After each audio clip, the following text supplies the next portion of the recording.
manufacturers of BB Rum, Soca Rum, Red Cap Rum, Cask Rum, and the signature Belfast Estate Rum Punch. With island-wide distribution daily, Belfast Estate Limited has cemented its mark as the distributor of choice for products like Eldorado range of rums and creams, Kubali Bear, Corona Bear, Guinness, Root Boy drink, and of course, Sunglass juices, Topper snacks, Vitamalt, and Pine Hill juices. Call the office at 440-7032 or visit the distribution outlet at Jimmy Dominica. Follow on Facebook or Instagram at Belfast Estate. Belfast Estate Limited, your leading manufacturer and distributor of rums in Dominica. Transform your meals with the superb quality that is found in Robert's products. Become a master baker with bubble crease shortening. Add a touch of love to your food with sunflower soft luxury spread. Perfect your bread with glow spread margarine. Add mellow cream, that tastemaker flavor to all your gravies, soups, and stews. Rabbit, for the love of cooking. Distributed by Fine Foods, the biggest distributor of the biggest brand found in Dominica.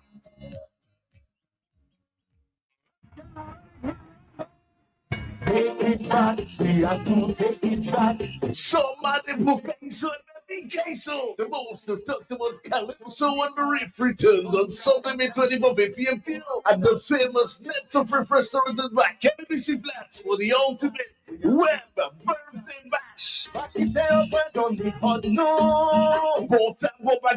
So featuring the Reddit case of welcome Dominica Daddy Jess. If your roof leaking and your bed wetting, fix it. Or the Monarchs include Tasha Picaressa, Jenny Joy, Bob, and Observer. Also the hard driving high flying hitmaker side, Calvin B Mystery Reds, Abia Checker, DJ Mini Me and more. Entrance only $20 and powered by Bonafide Sounds. Calypso on the ring for Sunday, May 24th. Nets of Rip Restaurant and Bar. In collaboration with Guru, Village Sufria and Stansover Village Council presents the Feast of St. Isidore. Come to the east for the Feast of St. Isidore, May 22nd to 25 in Stansover. Entertainment kicks off Friday with Isidore Princess Show, followed by Isidore Street Line with DJ Rebs, DJ Slim, DJ Epic, and Dr. Miguel Labadie. Saturday Fish Night with DJ Affy, DJ Flip the Ball, and the Impulse Band. Sunday, Grand Sports Day, Small Goal Man, Cricket, Diamond Spoon, and more. After party with DJ Real 767, DJ Snow, and the legendary Midnight Groover. Monday, Isidore Day, church service, honoring of the elder, cultural gala, and more. Followed by afternoon entertainment with DJ Epic, DJ Tricks the Champ, Joyce Stout, Carlin XP, and the Rhythm Knockers Band. That's Isidore 2026 in Santo Bed. Sponsored by the Government of Dominica, Caribbean, Belfast Estate, agents for BB Rum and Kabul, George Designs Media, JS The Fans and Company Limited, Digicel, and Kyrie. Great things happen when we crunch together. So crunch and share the love with KFC's bucket together. $45 gets you 6 pieces of chicken, 2 fries, 1 corn, 1 biscuit. With KFC, there's always chances to win big. 3 winners, 3 destinations on all expense paid trip with Sunrise Airways, St. Martin Carnival, St. Kitts Music Festival, and Lucian Carnival. $1,500 spent in cash, hotel accommodation, event tickets, and ground transportation. All you have to do is purchase a bucket together. Write your name and phone number at the back of your receipt and drop it in the Dropbox. KFC's finger licking good.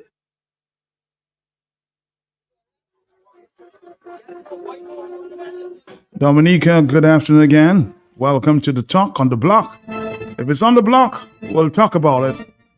So many issues to explore this Wednesday afternoon with Mr. Sam Raphael, hotelier, businessman,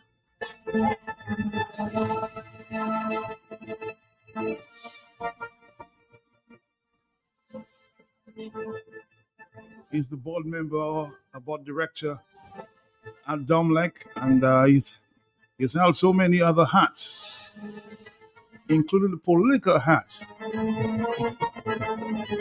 So, I guess you can ask him any question you want this time.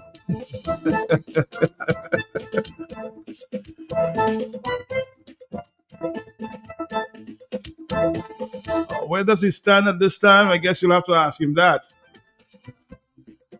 Mr. Sam Raphael, good afternoon to you. How are you doing? Oh, good afternoon, Matt. It's so nice to be with you and your audience. And like you call it, the big station. I don't know if it's still the big station.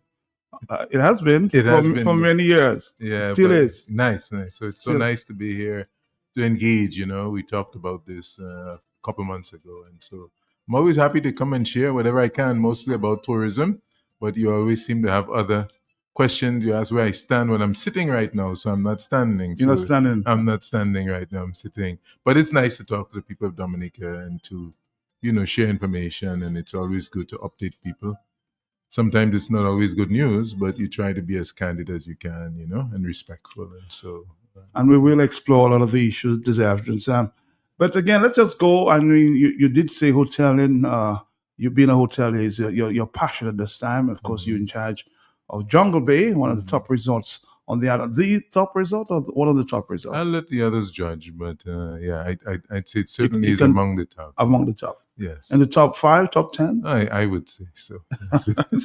Sam, how is tourism in Dominica right now? Tourism is growing. We're seeing tremendous growth, and we've, this last year we experienced, according to the Caribbean Hotel and Tourism Association, a 22% increase, and that's both cruise and stayover. So that's pretty big. You have to also factor in that we have one of the smallest tourism economies. So that's also a reality. So it's small, but it's growing. And so you look at the trend. And so I think it's pretty good, and it speaks well of the future. For that matter, it's done so well and performed so well that the association, and that's the entire region, unanimously elected my friend and colleague Greg Nassif. And I want to congratulate Greg on being selected president-elect of the Caribbean Hotel and Tourism Association. First time a Dominican was selected. Before Dominique, when you talk tourism in the region, you didn't think Dominica. That was maybe Fig and Dashin. Fig and Dashin, yes, but we're still now making our way in a unique brand of tourism, adventure tourism, and wellness, and that's getting some attention. So, Greg, I spoke to him personally already, but publicly, I want to just congratulate you, brother. Good job, and certainly, Dominica, I think it's an opportunity that he's there. For us to shine, in the spotlight, and we should take advantage of that. What do you think? Why do you think that's so very important for Dominica? He being the head of this Caribbean tourism. Well, I think it's an opportunity, but we have to embrace it, and we have to utilize him to push to promote the destination. To bring attention to the destination, which is quite needed. And also, too, I think part of the reason that they selected him was there's a recognition that the Caribbean brand of tourism needs a little sprucing up, and certainly the adventure, wellness, the cultural aspects of it. And I think Greg is a good person to kind of push these things and kind of help the entire Caribbean. But certainly, you take care of home, and I'm sure that he will do the best. I don't think that he has a magic wand that can go in there and can fix everything. But certainly, if everyone rally around him and support, he's certainly in a position to help push Dominica. How long will be that term? It starts, I think, in December, and it's a 2-year term. He's there for 2 years. I remember when Bertie Pal was the CHCO president from St. Lucia, and that was big. And they also had another president there, and certainly the head of CTO is from St. Lucia now. But for Dominica, considering that, in the league of tourism, the Caribbean is a major league, and for us, for a Dominican, and I say us, it's Greg, but I still feel, that he's representing all of us. I think it's a good recognition. And so congratulations to Greg and to all the other people that's doing their part in promoting tourism in Dominica. My next question is a two-pronged question. What do you think is our brand? I think, well, we call ourselves the nature island of the Caribbean. And so certainly our brand is what we perceived as. And we're perceived as being that eco wellness brand in the Caribbean. And that's where the future is. People are now more and more into health and wellness and fitness. It's a global phenomenon. And we may have been ahead of ourselves, in terms of the brand, but the time is now for Dominica to really embrace, its true identity, its strength, which is all around us, which is the nature. And I think if we play our cards right, and are consistent with the nature aspect, to protect the nature, build infrastructure to support sustainable growth of the industry, support the development of the developers and partners, whether hotel developers or service providers, etc. But we have to be consistent with the environment. If we do that, I think it speaks well for the future for Dominica. I'm happy that you mentioned the word nature island. A lot of the critics out there say, why are we trying to promote Dominica as a nature island of the Caribbean and maybe of the world too? But why are we destroying it? We talk debauch to, of course, segue into the next subject. I agree to a certain extent that maybe we haven't always been focused on the nature as we should. Certainly, people have a lot of options to travel, and when they want to go on vacation, they can go anywhere. To decide to come to Dominica, that's a big leap because it's not the easiest place, it's not the cheapest place to go to, and it's not the most popular place. So why would you want to come to Dominica or go to Dominica and not someplace else? And the only thing I could think of, to be honest with you, is because of the tremendous array of natural features and attractions you have on this island. You don't have any place else in that I know on a small island that would have the number of waterfalls, rivers. You've got the hot springs, you've got the sperm whales and the dolphins all around you. You've got the great dive sites. You got tremendous, all of this in an island relatively unspoiled. You don't have that. So this is what we have. When you're playing cards and you're given a hand of cards, you play poker. You play the hand you've given. You don't say, well, I would rather another hand. You play the hand you're given, and you play it well. And in this case, based on where the world is right now, the hand that we've been given by nature is a very good hand, and we must be consistent with that. So we must be consistent with our stewardship of the environment. I mean, up and down the board, and I do not believe, quite frankly, and I've said it before, and I will continue to say it because it's something to me that's glaring. I sit there, I see it, we try our best, but I think we can do better as nature islanders to truly represent and protect the nature on this island. And I don't just mean public policy now. People, we like to think everything political, the government should be doing. But my biggest peeve with the way we keep our environment is every morning I walk from Jungle Bay around the Galleon Loop. You know that. You live in my area. I do a 5-mile hike every morning. And every morning I get to Soufriere. From Jungle Bay, I already have 2 handfuls of garbage from trash people throw on the roadside every single day.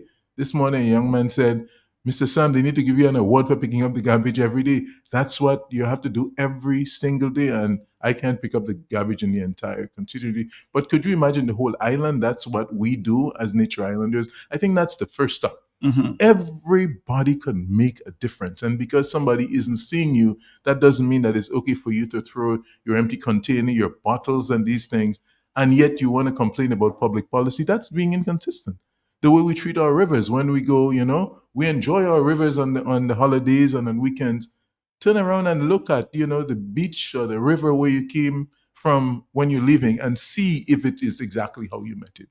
We throw things, we dispose of things, we have events, we have a great time, we love our pets, but we often don't even have places to throw the garbage. And so the biggest thing, I think, is the way in which we dispose of our garbage. And now we have even the garbage collection system, public policy, that's not really, functioning the way it should be functioning. We need to focus on those things. Why you think so? Well, it's just this is effectively it's been dysfunctional. I think it needs to be reviewed carefully.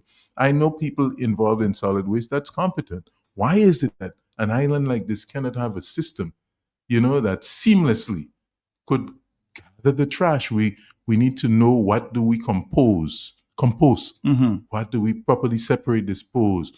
All of these things, as if we're promoting nature as our product, as who we are, it needs to start there at the home, and then we talk about other public policy issues, planning, and so on and so forth. But I just think that in terms of the environment, there's so much more. I don't wish to complain too much about it because I don't want the word to go that Sam is saying that Dominica is not a clean island. It is a clean island, relatively speaking. But I just think that we can do so much more in this regard, and down to public policy with respect to the environment. We need to take it seriously, because if we don't, a lot of things can happen. One, we can be very destructive and do things that permanently damage the environment. And the very reason why people would want to come, we may end up destroying it. If we end up, overdeveloping to a certain extent. And when I say that, I mean developing things that's out of place, and we're not consistent with that theme, then persons coming to Dominica may feel, well, I hear it all the time. I certainly feel like I'm coming to this place before it ends up like Cancun. What they mean by that is they're just afraid that we're just going to have uncontrolled, just looking at numbers. We want 22% increase, we want 33% increase. And at the end of the day, we turn and we say, why should people come here? And we forgot why they should come here. And then we destroy the very thing that caused people to come here. So it must be something that we must be very surgical with our development. It must be done in a sustainable way, in a manner in which it can bring maximum benefit to the people. We must take the type of development that we're doing, and it must be something to enhance and not destroy the environment. So tourism development must be a tool to further protect and enhance the environment and not to destroy the environment, which is what the other Caribbean islands have done. And we don't want to go down that path. So why the question going back to the same I asked earlier? Why are we destroying Dewash? Again, we can talk about the debauch situation because to me, that is just one issue, and I don't want to harp on just one thing. Debauch is part of a bigger issue. It's the whole environment, I think it was mishandled, I said in the first place, but that is something, But can it be corrected though? It can always be corrected, and that's what needs to happen. So on an island like Dominica, we're going to do some things right, we're going to do some things not right, but we can take, cross the T's, dot the I's, make the correction. And I think the effort to correct debauch started, and I said publicly, not on this station, I don't think, but I think on another station, I think on DBS, that I supported the suspension of the quarrying operation at debauch because I saw it for myself. And I heard many guests, driving to the Jungle Bay that said they saw the runoff and they saw this and what's going on, Sam? What are you guys doing? So I felt, honestly, I was very happy that the whether it is whoever stopped it, but I know planning was involved and issued an order to stop in November of last year. And they've been doing a review of it. And that's what planning's job is supposed to do. If we can send people to Mars, we can send people to almost anywhere. You should be able to at least, my goodness, manage an island like Dominica. If, for instance, the material in debauch, if it is determined after careful assessment that is where the correct material is, it's close enough to the airport, all considerations being what it is, there is a way in which it can be done, and there's always a way in which things can be done to minimize the ecological damage. It's called hazard mitigation. We want to mitigate any further damage, and I hope that planning, they've been looking at, reviewing and taking comments and so on. Ultimately, they'll have to make a decision. I don't know what it will be. Hopefully they'll find another site. But if they don't find another site, and that is the site, planning is the final authority. But what they need to do is to ensure that the proper measures in place that will preserve the rivers, that the water that's flowing to the rivers and so on. And we need to hold their feet to the fire. So if, for instance, planning makes a decision, I have no inside information. If they make the decision after careful review, because they've been reviewing it now for 6 months, they're going to have to make a decision, and that's planning. That's what they're empowered to do. That I will live with their decision because they suspended it, and hopefully they would have done a fair review. And at that point, then we ensure that they do proper mitigation. But it doesn't stop with debauch. It's not like, you didn't get what you want on this one thing and you take your marbles and go home. We need to protect the island, period. Debauch is a part of it. And I don't like to go just on that debauch thing and you forget everything else. We need to look at the botanical gardens. We need to look at all around the island, man. We have a lot. So the same energy we brought to debauch, I'd like to bring that whole same energy to the island of Dominica. And our planning division, I can say, it's not properly staffed. They need to be more forceful.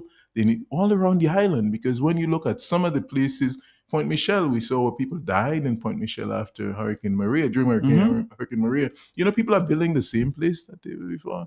And it's like, we just sit there and I mean, planning needs to be one of the strongest agencies on the nature island, ensuring that people do what they're supposed to do, protect the environment and so on. This is something that we need to pay attention to, and I do. You have resource constraints and so on and so forth. But this thing, everything gets partisan here. Everything gets political, and people split, and decide whatever. But we need to be, as civil society. We need to be very clear on something. And the environment is sacrosanct. During the banana days, there weren't any, political divisions on it. We have to protect our banana trade.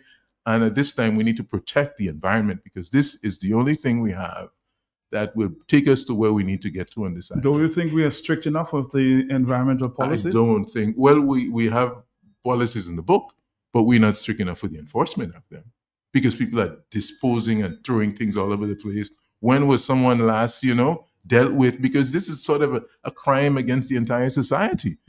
Even more education in the school system. So, we have so many things that we need to do with respect to the environment that isn't going to cost us a lot of money that we need to do. And some of us are fighting, we've been at this thing for decades. Some people maybe get tired of hearing me complain about the environment. I get that. We did even with the Calypso Association last season, and guys who's writing the songs, write your Calypso songs, promoting the preservation of the environment, promoting good stewardship of the environment, and taking pride in Dominica because there's big, Jungle Bay annually. It's a commitment we made. We're going to be sponsoring and supporting the Calypsonian that have the best environmental songs, and we're doing that every year. So however it is, we want to get the jingle going. We'd really like to get Dominicans at all ages just thinking about the trash and the way we handle it in the first place. And when we start on a personal level handling the trash, then we can pick up our head and see and pay better attention to the bigger issues around. On the telephone, yes. Sorry about that. Somebody's trying to call in, but again, you can call. I want to make this program very interactive. The numbers are 449-3095-96 and 97. Let's take a phone call. Are you there, caller? Yes, Matt. I'm here. Yeah. Sam is right, Sam is very, very correct, People are tossing rubbish all over the place. I'm a taxi driver, so I drive all over Dominica. And people are dumping rubbish all over. As a matter of fact, I passed somewhere and I saw a refrigerator. The person probably tried to throw it below and it go below and it stick in the bamboo. And once you pass and you see that, and I said to myself, oh my God, you mean people to tell me the person could not have at least bring that to Labasman or put it by the roadman? And another thing too, Matt, is derelict vehicles. We are not manufacturing vehicles, The amount of derelict vehicles after Hurricane Maria, all over the place. You go to Walton Way, when you go to Trafalgar, you go to many other places. Derelict vehicles. The vehicles are it's just unbelievable. Why we can't get the owners and get them to get rid of it? Get a piece of land. If Labat is too small, Dominica has enough land going down towards Portsmouth, Point Wrong on the bay side. You have a lot of land there. Organize a place and take those vehicles there and crush them and put them one on top of the other, man. Nature Island, that's what we're coming. No, man. Beautiful Dominica. We need to do something. Trust me. Thank you. All right. Thank you very much. On the telephone, yes, we'll come back to you. Yes, caller. Yes. Good afternoon, man. Good afternoon, Sam. Good afternoon. I had a question to Sam.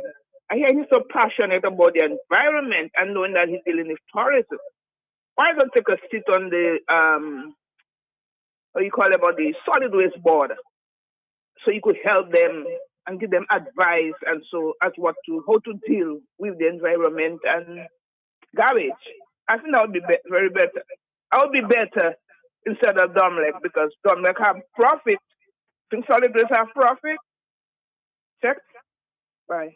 All right. Well, I think my friend, she's responsible for appointing. I think my friend, you just appointed. But again, we need to go again and look at solid waste. But before that, let me commend the taxi driver. I don't know his name. I don't know his name. Sir, Sir. Congratulations. I think you are exactly the type of people that we need in those positions in Dominica. And sometimes we feel we are going against a waterfall, but we have to keep going at it, especially young people in education, persons in the buses, persons in the private cars, and raise the awareness. And I'm very happy to hear you say that. And my lady with solid waste, yes, solid waste, we need to really take a hard look at solid waste.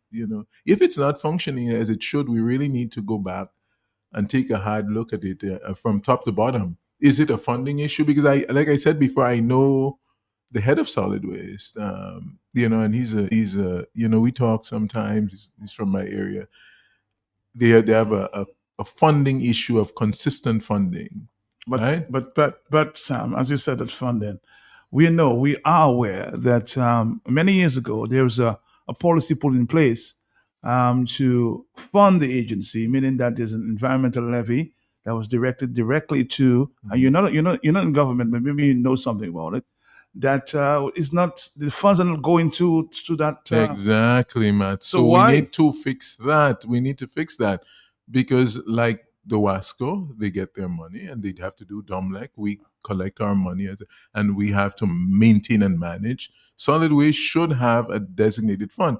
And whether it is the environmental levy or if they have to, because every household we generate garbage and they have to take the garbage. Maybe there should be a small levy, tied to maybe the water bill or something like that. I mean, listen, this is not popular with people because people are going to get upset. I'm not saying that the government, I'm not here to encourage the government to put more, bills on poor people. That's not the idea. No, no, But at the end of the but day, I'm we have to get a source to fund this thing, whether you say it's from the environmental levy or whatever. It's already And they- established. and my they point. need to have a recurring account that they can be held accountable, because if they don't and they have to keep getting subvention, and the prime minister have to try to get 6 trucks and this one, now they need to have a consistent funding source and it needs to be managed professionally. And so that's one of the things that I think that we could do. I'm not here to again criticize or whatever, but we speak freely. I have no axe to grind, whether government or opposition or anything. I'm just speaking as someone that's passionate about this country, and I see that in that spirit. So people, please don't take it as something else. It's not as a direct criticism as such. But we need to fix things. We need to focus on fixing things in this country. But my That's point it. is, Sam, there's already an environmental levy. Right. Where is it being located or where is it sent to? I don't know. I think you need to ask the correct person, because then that should be in the hands of solid waste, or at least a portion of that or whatever, to ensure that they have funds, and then we can hold people accountable. Because you can't hold people accountable if they don't have the resources on a consistent basis. On the telephone, hello, talk to me, yes? Yes, good afternoon. Matt, I believe there has to be some punitive measures. There's so much talking. We go to the metropolitan countries, you go to Canada, you can only put your garbage outside. Again, they have an efficient service. Only when the truck, is coming on Monday at 10 o'clock, then you can put your 4 different things. You go to Abu Dhabi, and if you're not even seen a little thread on the road, and if you drop anything, you're locked up for life. People are malicious and they play in politics with their health and garbage. It's time we stop that in Dominica. Because it's not the government you're hurting when you're doing that. People are deliberately dumping rubbish. The other day I saw something being dumped. I told the solid waste people, all they need to say is give a statement to say that there is not a designated place and I will come and testify. The people are afraid. They're afraid to go forward. I mean, everybody's saying they should have warden, but you cannot have warden everywhere. We have to be able to look at Ebola and all these things there. It's people that clean, lack of cleanliness, when you trace the whole thing about it. So Dominicans, there's one time I think they should have hanging for dumping rubbish indiscriminately. You have to get serious. This is your country. Then when they have an epidemic, now you're crying. I've seen people dumping garbage in front of their own business places. This should not happen. I mean, you should either do it privately and take your truck or somebody to dump your speech. That should be a no-no. And the same thing about the derelict vehicles, and that's something I've been saying even when I was in traffic. You need to simplify the law. You cannot have it that you have to identify a driver that in Canada, an old vehicle there, and if you touch it, then somebody wants to sue you. Man, you give them 5 days a ticket or warning on the radio or notice. 5 days to remove your derelict vehicle is moved. And if they know the owner, you pay for it. Old buildings in the city of Tongman, look at a set of old buildings. And when something is being done, people are crying. These things should be in place. So I think they need to have some draconian measure in terms of cleanliness. Because we go to the international country circuit and we see cleanliness. But people are mixing matters. Thank you very much. I will thank you again. To your point, Sam, we need to clean. We're talking tourism. We need to clean up the place. Huh? I fully agree, Matt. And as I said, that's one of the major major things about Dominica's tourism, especially as we claim the mantle of the nature island. So imagine people coming from wherever, coming to Dominica, hiking and seeing this sort of thing on the roadside, seeing these things on the trail. So I don't mean to make that the only issue we discuss today, but this is very important for tourism. Also, public safety is very important for tourism. I mean, if we can make sure people feel safe, because again, unlike some other destinations, people come and stay in the resort and they don't go out. In Dominica, it's about going out and exploring all of these things. People rent vehicles. It's good. The rental companies make some money and so on. And we've been relatively, safe, but we need to ensure that our visitors are protected, they're safe, and the island is clean. And I think that would probably at least 50% of what we need to do. And the growth will sort of come even organically because people are coming, they are interested, they want to see this, this Dominica thing, the era of social media and so on. There's a lot of attention. Dominica is getting a lot of attention. And so let us, make sure that we take good care of the island so that we don't have negative publicity. I'm getting a little criticism too from the tourists, the taxi drivers, tour operators, who say sometimes the authorities don't take care of the facilities around the island, and some things need to be put in place.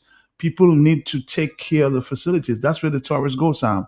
And if they're not in order, people will complain. I've gotten a lot of reports about that. Who's the person responsible? Who are responsible for taking care of these facilities? They're not always in order. Right. And so again, I don't want to sound like a critic because I'm not here to grind axe or I just came to speak the truth. So sometimes it's better not to have facilities than to have facilities that are not maintained. You follow me? Because sometimes you have toilet facilities and you don't have toilet paper. That's really, I'm saying, if you go to a place and you're in pure nature, but we want to put new buildings, and the maintenance of things need to be in place whenever we build something. So it makes no sense that you're going to build here, build there, build someplace else, and you don't have a system to maintain, to ensure that it's clean.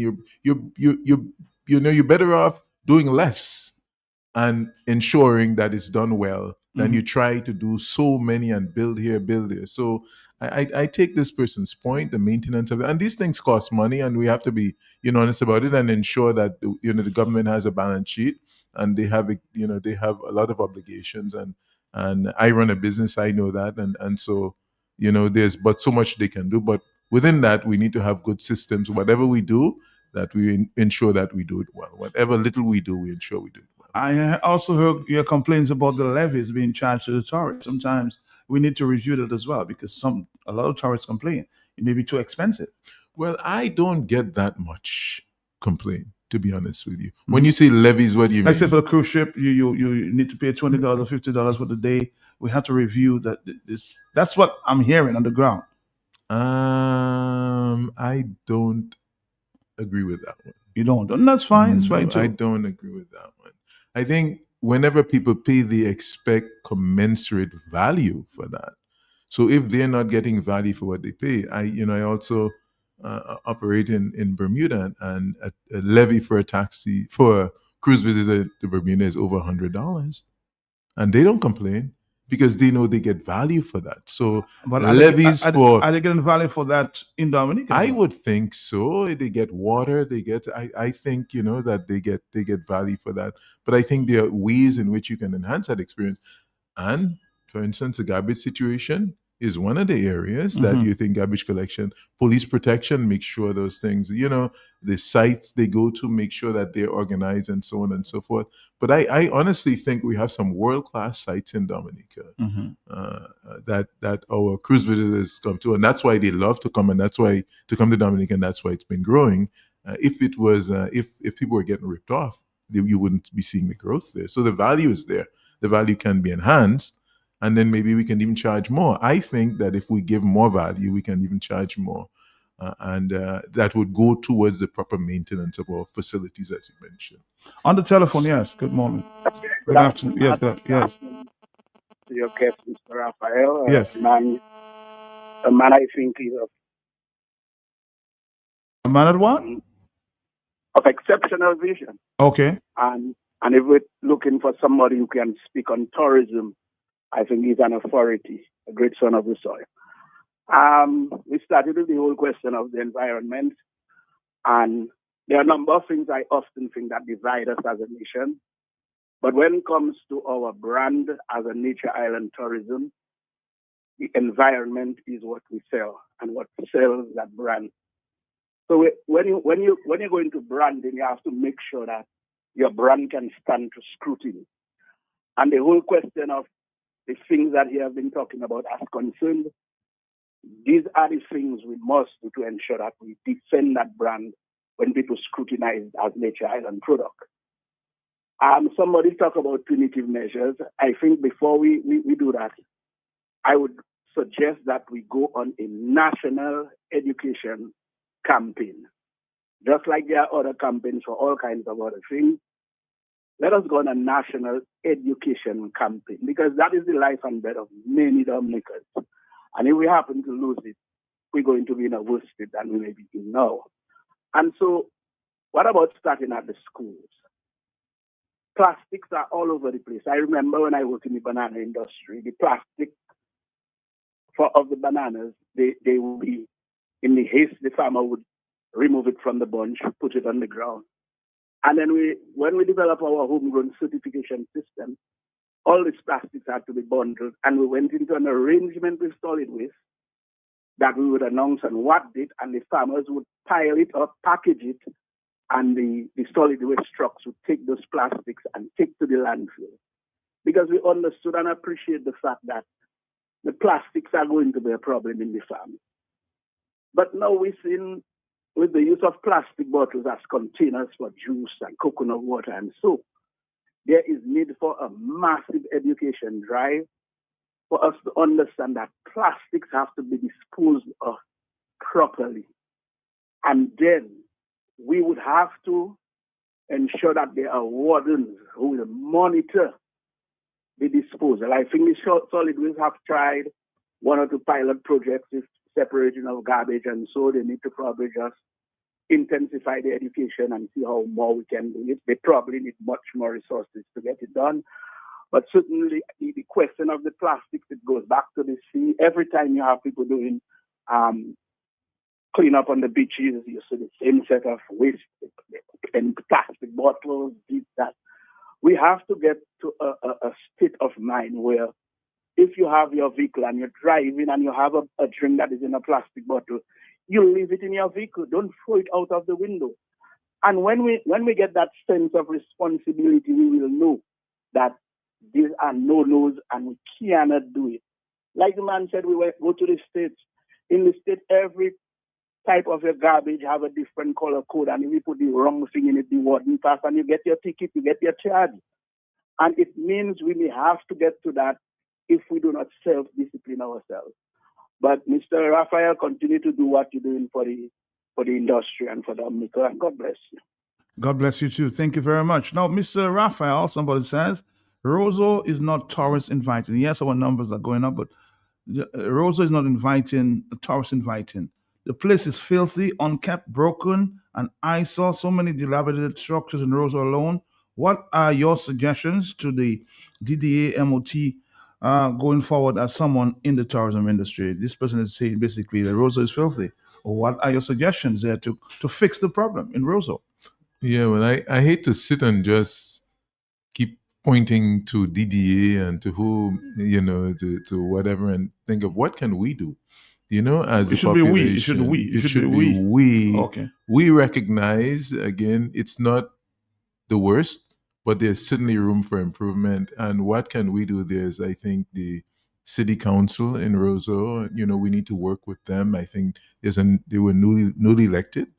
My friend, we need to get with the city council to see what initiatives that we can push. Different people have different agendas, and some people are interested in, some certain things, and other people, if we're interested in the environment, I think we need to push that as we're doing now on this program, Matt, and raise awareness. So I think the previous caller, I think he had it right.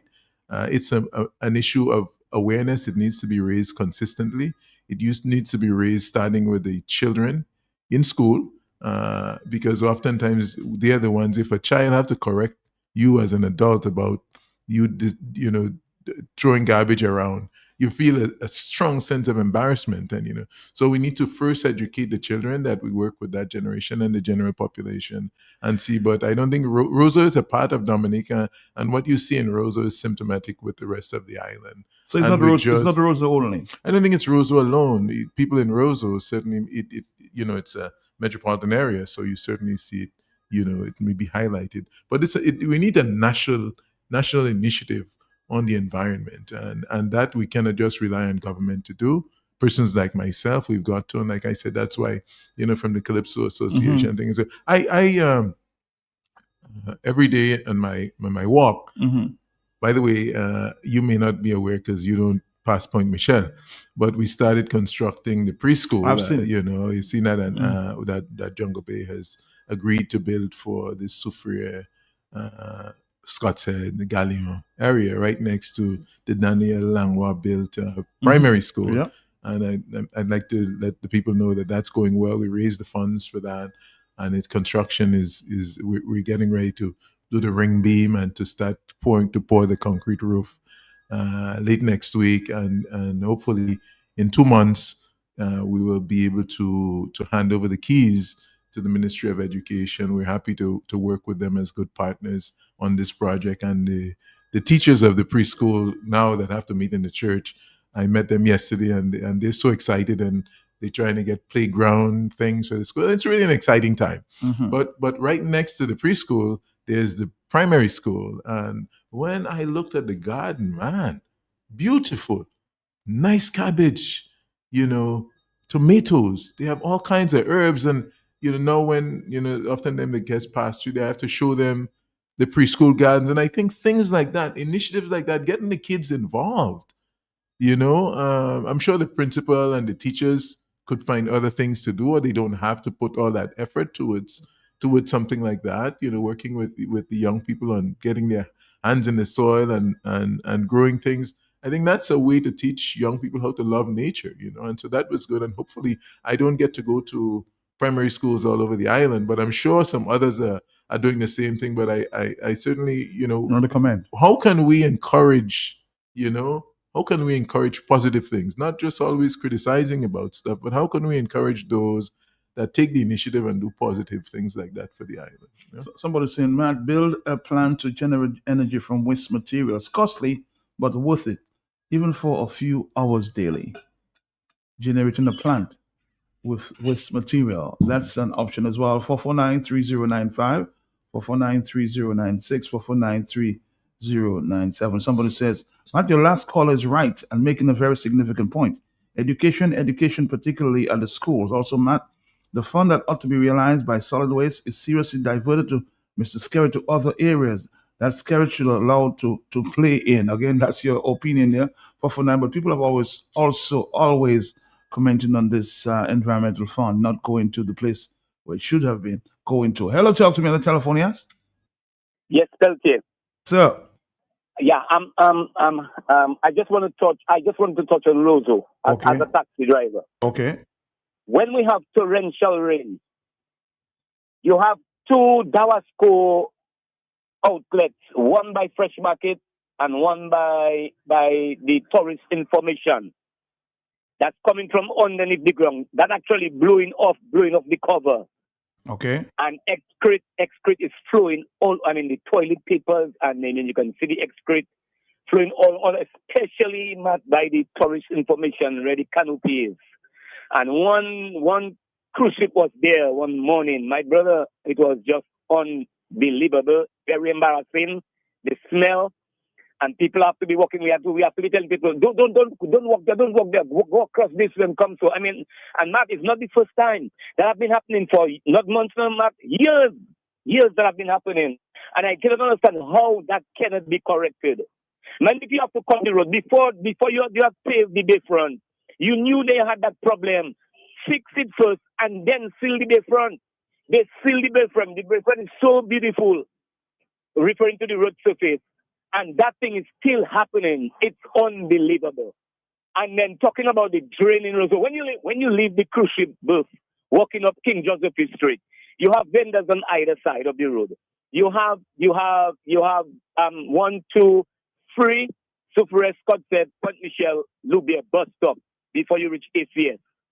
When the people leave that cruise ship terminal and walking up, these people have to be careful because traffic on either side, and we have to be telling them, be careful, go on the side here, walk on the side, and have to be giving them direction because it is just unbelievable. And a British gentleman, maybe about, so let me say 7, 8, 9, 10 years ago, the man tell me if we're going to make stride in tourism, we have to fix the sidewalk.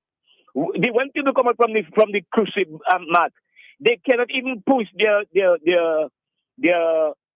how you call it, their wheelchair on from the cruise ship to go. Let's say because you have shopping from all the way up there, all the way down to the ferry terminal. They can hardly push their wheelchair across. They have to go on the road. I mean, it's just unbelievable. I mean, it is too long, brother, too long. And we're talking about tourism. We need to do something. I tired here.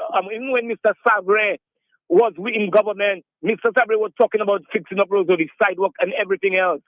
I mean, and up to this day, nothing has not happened. Not only I heard everybody know in Dominica that they said they get money for the rehabilitation of road and sidewalk and everything else. We are not seeing nothing is being done. Come on.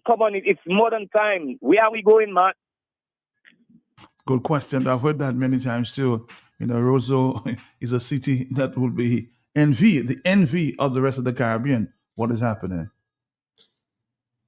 You're very quiet, Sam?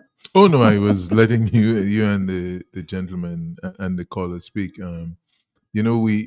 We raise awareness, and I think it's good. And I think certainly maybe the message will get out to persons in authority.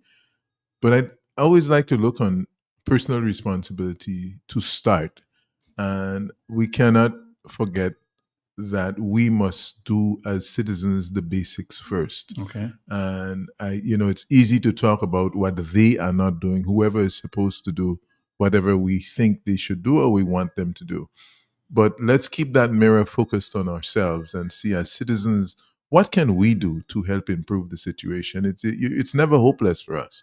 And so, people may not want to hear that. It may be more exciting to talk about what somebody else is not doing that should be doing. But we really need to look on, as citizens, we're all collectively responsible for all of these things.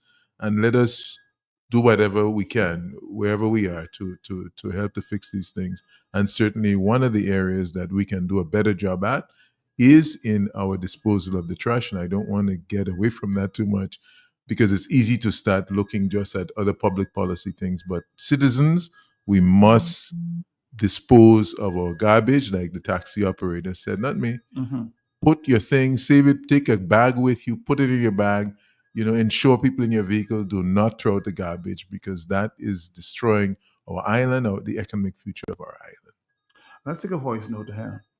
Good afternoon, Mr. Raphael. Good afternoon, Mr. Peltier. Good program. Once is nature and the environment. Oh my God, my heart goes out. My heart is my mind, my body, my soul, everything is in it. Once it comes to the environment. But all what we are talking about, guys, it's all good.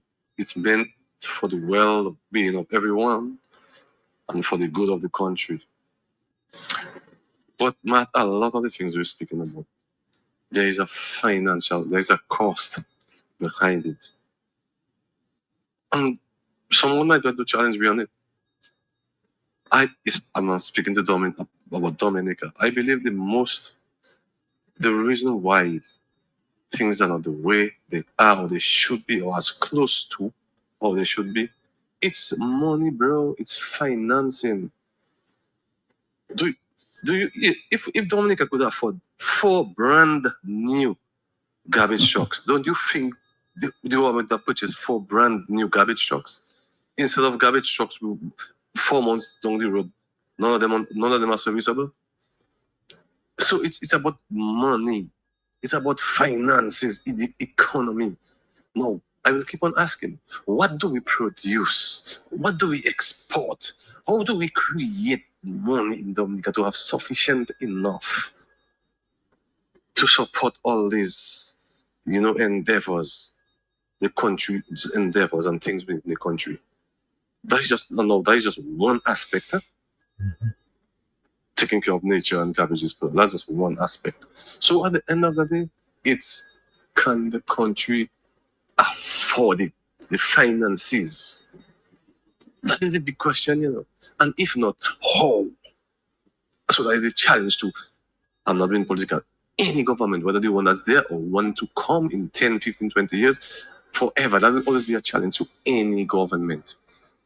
Financing these things. All right, caller, thank you. I think he has a good point, and that's a reasonable comment, caller. But I think we need to look at priorities. If you don't have much, you need to prioritize what you can do and what you cannot do. And as I suggested earlier, if we are to grow our tourism, we need to look and see what's most important, to enable us to grow that tourism. And maybe there are some things we can't do, but one of the things that we cannot skimp on, one of the things that we cannot not invest in is our garbage collection. We cannot not invest in that. So we may have to decide. I understand we have limited financing, and I'm a business person, and I government, they have, like I said, a balance sheet early and limited resources. I agree with that 100%. But we must prioritize the environment. And I think solid waste and environmental collection is one of the things that we really need to prioritize as we grow, if we're going to continue to grow the economy, period. And I think that's probably most fundamental. That and public safety. Those are the things we cannot compromise and say, well, we cannot afford to have enough police to protect, so we're going to cut back on police. You would never do that, right? Mm-hmm. Because that is a priority. We prioritize. The same way we cannot say if we need, I don't think it's whether for brand new or whatever. We need to, like I say, come around and decide what is needed. How is it going to be paid for? Do we have to put our hands in our pockets to do it? But it needs to get done. And we cannot compromise on the environment. There are certain things we can compromise on. We can decide, well, maybe we cannot build this, we cannot do this, we cannot do that. That's fair. We can't do everything. Mm-hmm. But when it comes to the environment, we need to ensure that as the nature island, that we cannot cut corners and on the environment. And it must be an area of one of the highest priorities. All right. Somebody says, Sam is asking citizens to play their part. And they do, according to this text message. But there's no support coming from the government structure. Would you believe that? Would you say that? Would you agree with that? Well, I think both sides need to do more. I don't think that the citizens do enough. Like I say, if the citizens did enough, I wouldn't be picking up 2 handfuls of garbage every morning. I challenge this person. And I also agree that the government needs to do more. So I don't think it's either or. I think all of us, both sides, both the citizens, individuals, and certainly the government persons, making the decisions and so on. And like you say, prioritizing the resources, et cetera, et cetera. We all need to recognize that this is an area of priority, an area of significant concern, and do our part and keep doing more. This individual, maybe they are in fact collecting the trash. I would think they are, to make that suggestion, but it is not something. I think there's a lot of room for improvement, my friend, there, with respect to the citizenry. And the same way I can also say on the government side, to advise them and to encourage, and to hold their feet to the fire with respect to public policy, with respect to the environment. All right, somebody's saying, Sam, I think you mentioned that earlier, that, that you should sponsor, your hotel should sponsor sort of a school, a village feast in every village that would invest in small gardens, and making the environment clean, in terms to push the whole issue of environmental protection. It's something that your hotel would take up. We're very interested in, but we can't do everything ourselves. Right. And one of the things that I talked to a potential sponsor about is a national village beautification contest. And it's something that we had hoped to do this year, just like we're doing. I mean, the Calypso, commitment we made to promoting songs, jingles that promote the environment, that's very costly for us. but we're committed to doing that. We're doing that. We can't do everything. We also sponsor the school-based a village things. competition. We can do your village competition. That'd be nice, but we kind of need others to come on board. And to see something like this, does it cost us money? Sure, but we don't mind putting our hands in pocket. I'm not saying that we have all the money in the world, right? But no one does. But it's a priority, and so I'm willing to put my money where my mouth is, and others need to do that. That's certainly something that we need to do so cooperatively. And if there are others that are interested in making contributions and getting involved, sometimes it's not just financial, it's otherwise. I think that's a beautiful suggestion, and we definitely would want to get behind it. Like I said, I talked to someone about that, and we kind of on the periphery, and it was sort of depending on them more to take the lead on that, but we may have to go forward with that. But whatever we can do, I know we worked in schools, for over a decade. We've done a number of contests in the schools and different things, but it has to be an ongoing conversation. And, as I get older, maybe I'm getting more and more grumpy about this issue, grumpy old man. But this is something that the future belongs to the young people. We need to work with them and ensure that we preserve the environment for the next generation. On the telephone, hello, talk to me, yes? Yes, Matt, good afternoon. How are you doing? Good afternoon to you, yes. Okay, Matt, I'm listening to your program. It's interesting. And I must say, Sam Raphael has been one of them who has been consistently on your program, educating Dominica and educating me in this village. But when I listen to many people call with the position that they hold, they are in tourism, they are in this, it looks like nothing seems to be working in Dominica. What I'm trying to say, Matt, I mean, anybody you host on your program, everybody has their political beliefs, where they stand. But generally, it is too often we have people coming on your program discussing, everybody give a hand, everybody give a contribution over and over and over, all kind of programs on your programs. And it's like nothing seems to be happening in Dominica. Everybody who calls your program will tell you something not working there. That's not working there. That's not working there. I mean, you don't want to blame government, but government always have their role to take. The Labour Party government haven't got 5 years. They haven't got 10 years. They haven't got 15 years. They haven't got 20 years. This Labour Party going on 26 years. I mean, by now, something should be consistently working in Dominica. At least if it's in the rubbish sector, something should be working. If it's in the agricultural sector, something should be working. If it's in the tourist section, something should be working. You mean nothing not working in Dominica? Not nothing, absolutely nothing after 25 years. You mean nothing is not consistently working in Dominica? Everybody is a program, coming on the program and educate. Everybody has to give a hand there. Please come and do something there. You mean that is all that has been happening throughout the years, programs and seminars and education and blah, blah, blah, blah. At the end of the day, what we're seeing, not working for us. And what I see in Dominica lately and what has been happening, once you're not benefiting in something, you have no interest. And that's what I've been seeing lately. For you to give an interest or do something in your country, you have to be benefiting. It should not be. Everybody wants to be involved in something where they're getting paid to give a contribution, but nobody voluntarily do anything. Where are the voluntary used to do many years ago? The system has now changed.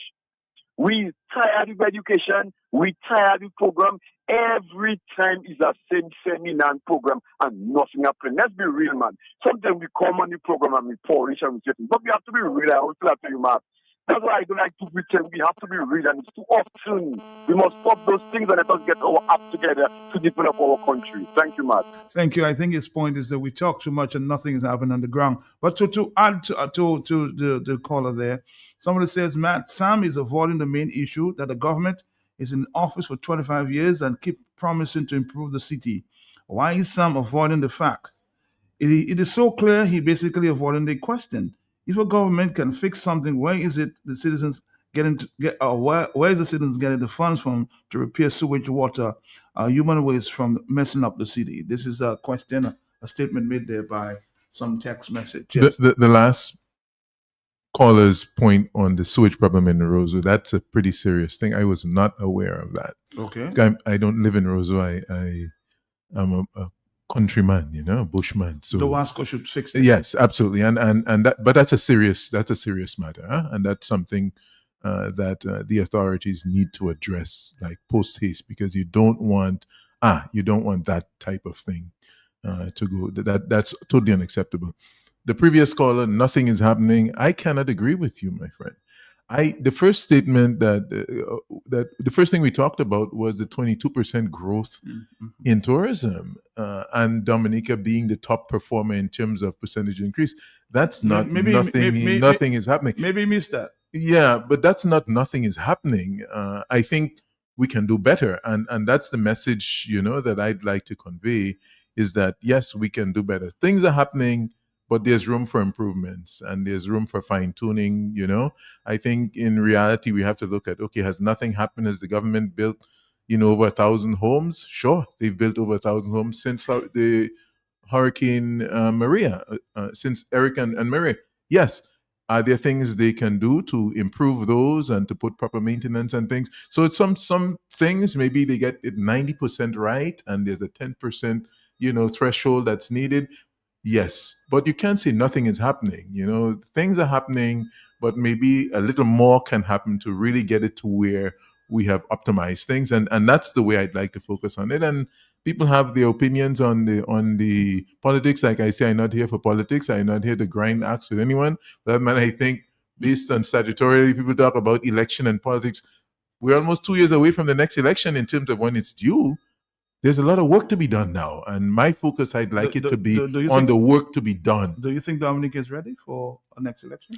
I'm not ready. I'm ready to get the work done. People are in office now being paid to get the job done. I want to hold the people that are there to do the work. The idea of election, people like to call for elections all over the region as if elections fix problems. I hardly see elections fixing problems anywhere in the region, So certainly there will come a time when there'll be an election. People will get to choose who they want to manage the affairs. And in between that time, let's get together and get the work done. And that's my mindset on it. And like I say, I don't have an axe to grind. At the time, people will decide, including myself, who I wish to support. And that's that. But for now, whoever's there, I want to be on your back. Let's get the work done. Do you think another government would change things around in Dominica? Certain things they would certainly change around, but I would like to see those that are there get it right, and sometimes new governments come in, and the efforts that's put in a certain area, like they walk away from that because they don't want the previous administration to get credit of success. And so you want continuity. I want continuity. So I think for the ones that's there, I would advise them, get that other 10%, that 15%, that 20%, whatever it is, to get it right. In the event that there's a change, that there is a legacy left, that you've done something right. So whatever we do, we may not do 100% of what we want to do, but whatever we decide to do, it should be done right. And if we focus on that, I think, and continuity, I think that's what's good. But it's not good, I think, to start and stop. You get nowhere when you do that, man. All right, Matt, can you ask Mr. Sam, many questions coming here, if he's a principal advisor to the government? If yes... No, I'm not. Hold on. If yes, does he speak to these issues that you're addressing now, concerns with the minister's concern? I have friends on all sides of the equation, and when I speak with the same tongue to everyone. But I am not a principal advisor to opposition. I'm not a principal advisor to the Prime Minister. For that matter, I speak with the different leaders of opposition political parties at least as much and as frequently as I speak to the Prime Minister. So for me... So you're an advisor for all parties? I advise on all friends. What's best for Dominica. And that's the only advice that I would give. If I speak to Mr. Sterrett, I would give him the same advice as I speak to my friend, Mr. Thompson. I speak to my dear friend, Joshua Francis. I have to mention Joshua because he's probably the politician that supports John Kobe the most. So if I have to give a little shout out, I have to give to Josh because he's always there. And for me, that's politics. So what I see, I'm not being political about that. People, I understand where I am. I'm in the house of the lion's den, and I get that. And we're all friends, but like I say, I don't have an axe to grind on either side of it. We're just here talking about the issues, but instead put the politics out of it because let's see what we can do. The environment, like several of your callers, they affirm that it should not be anything partisan. And I am not here for the partisan thing. I'm here actually in Dominica to try to help develop this country. Let's take a break. We'll come back, Dominica. Many more questions to ask. Quality, then you must know the manufacturers of Dominica's finest rums. Belfast Estate Limited, over 80 years leading the industry with exceptional standards and formidable customer service. We present the manufacturers of BB Rum, Soca Rum, Red Cap Rum, Cask Rum, and the signature Belfast Estate Rum Punch. With island-wide distribution daily, Belfast Estate Limited has cemented its mark as the distributor of choice for products like Eldorado range of rums and creams, Kubali Bear, Corona Bear, Guinness, Root Boy drink, and of course, Sunblast juices, Topper snacks, Vitamalt, and Pine Hill juices. Call the office at 440-7032 or visit the distribution outlet at Jimmy Dominica. Follow on Facebook or Instagram at Belfast Estate. Belfast Estate Limited, your leading manufacturer and distributor of rums in Dominica. Transform your meal with the superb quality that is found in Robert's product. Become a master baker with bubble cream shortening. Add a touch of love to your food with sunflower soft luxury spread. Perfect your bread with glow spread margarine. Add mellow cream, that tastemaker flavor to all your gravies, soups, and stews. Rabbit, for the love of cooking. Distributed by Fine Foods, the biggest distributor of the biggest brands found in Dominica.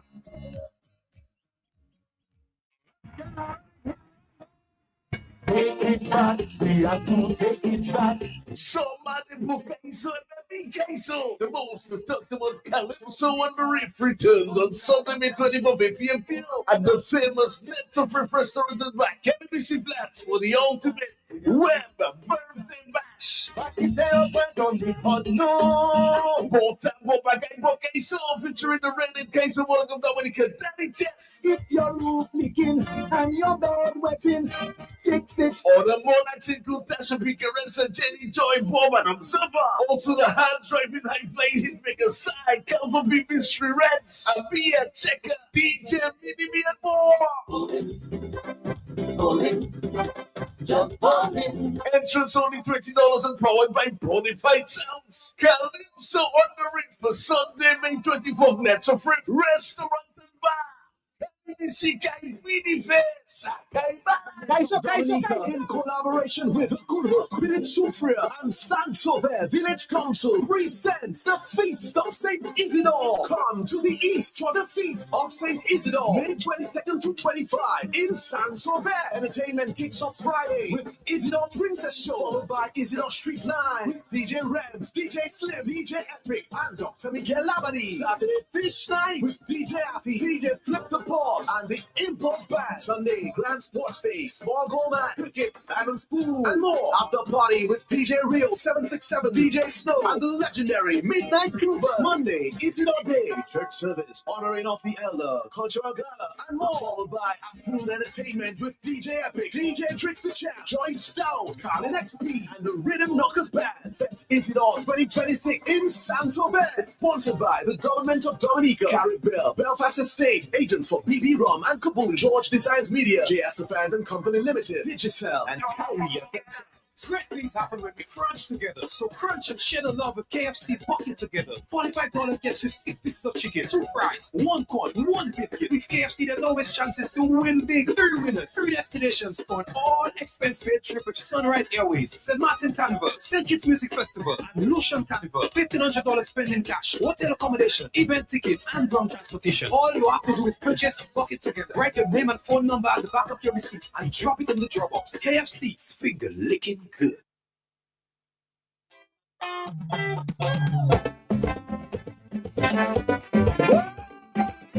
The National Lottery introducing to you the brand new game, Match 5 and Boom. Are you ready to play for the jackpot? Jackpot starts at $10,000. You can get your tickets at any lottery agent near you and get ready to boom, boom, and win.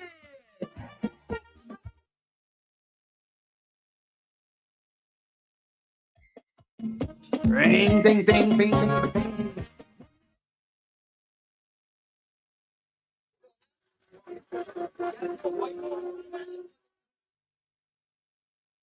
All right, Dominica, we're back. Of course, with Mr. Sam Raphael, who will tell you businessman. We're going to take a few more phone calls before we shift gears. Hello, on the telephone. Are you there? Yes. Yeah, Mark, we have two topics. We have DOMLEC and we have the environment. The first one related to DOMLEC for Mr. Raphael. What I want to know is, like, for example, a person like me that have postpaid, it might be a problem, but still mightn't be a problem because it has numbers like you call in, and you're 12 person in line. The last time, 38 minutes and 12 seconds.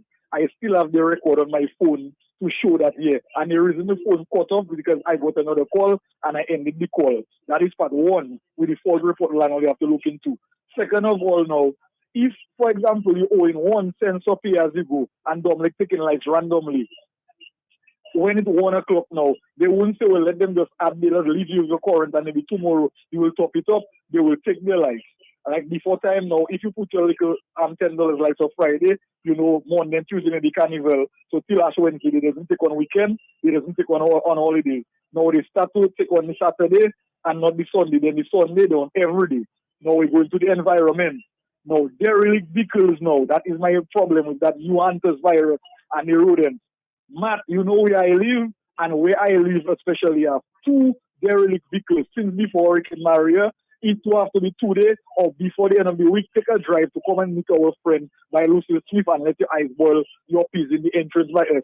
Two vehicles since before Hurricane Maria. It's going on almost 10 years there, and they cannot move. And not even Jesus Christ, even though he's Lord and Supreme, can bring it back. So that is what I want Sam to have a little, like you understand, investment in the government. If you have to help them, no, maybe to try to create something like other impong. So like if the people don't move their vehicle, they take it, and every other day, like St. Martin and Antigua, they charge them $10. So address the DOMLEC issue, then the environmental issue. I'm listening. We have a lot of issues that relates to DOMLEC, Sam. And before we move there, I just want to ask you. I'll come back to the DOMLEC issue and the derelict because we spoke about that earlier. The international airport is a big issue we want to address this afternoon. There. Yes. What's the latest on that? And are you optimistic it will become a reality by next year, 2027? I certainly hope so, Matt. You hope? Well, okay. It's not, I expect it to, but I'm saying I certainly hope that, it comes to completion. Of course, we hear in the public domain, discussions and so on and so forth with respect to the airport. But come what may, I certainly hope that airport, at least the runway, gets completed. Right now, we live in a global environment that's extremely unpredictable, and some things happen that's not specifically, our fault, let's say, but things can affect because the power plays in the international community.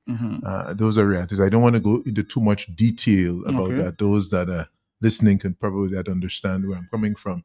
So I'm certainly hopeful and looking forward to the completion of that airport. A lot of money has been spent on that airport.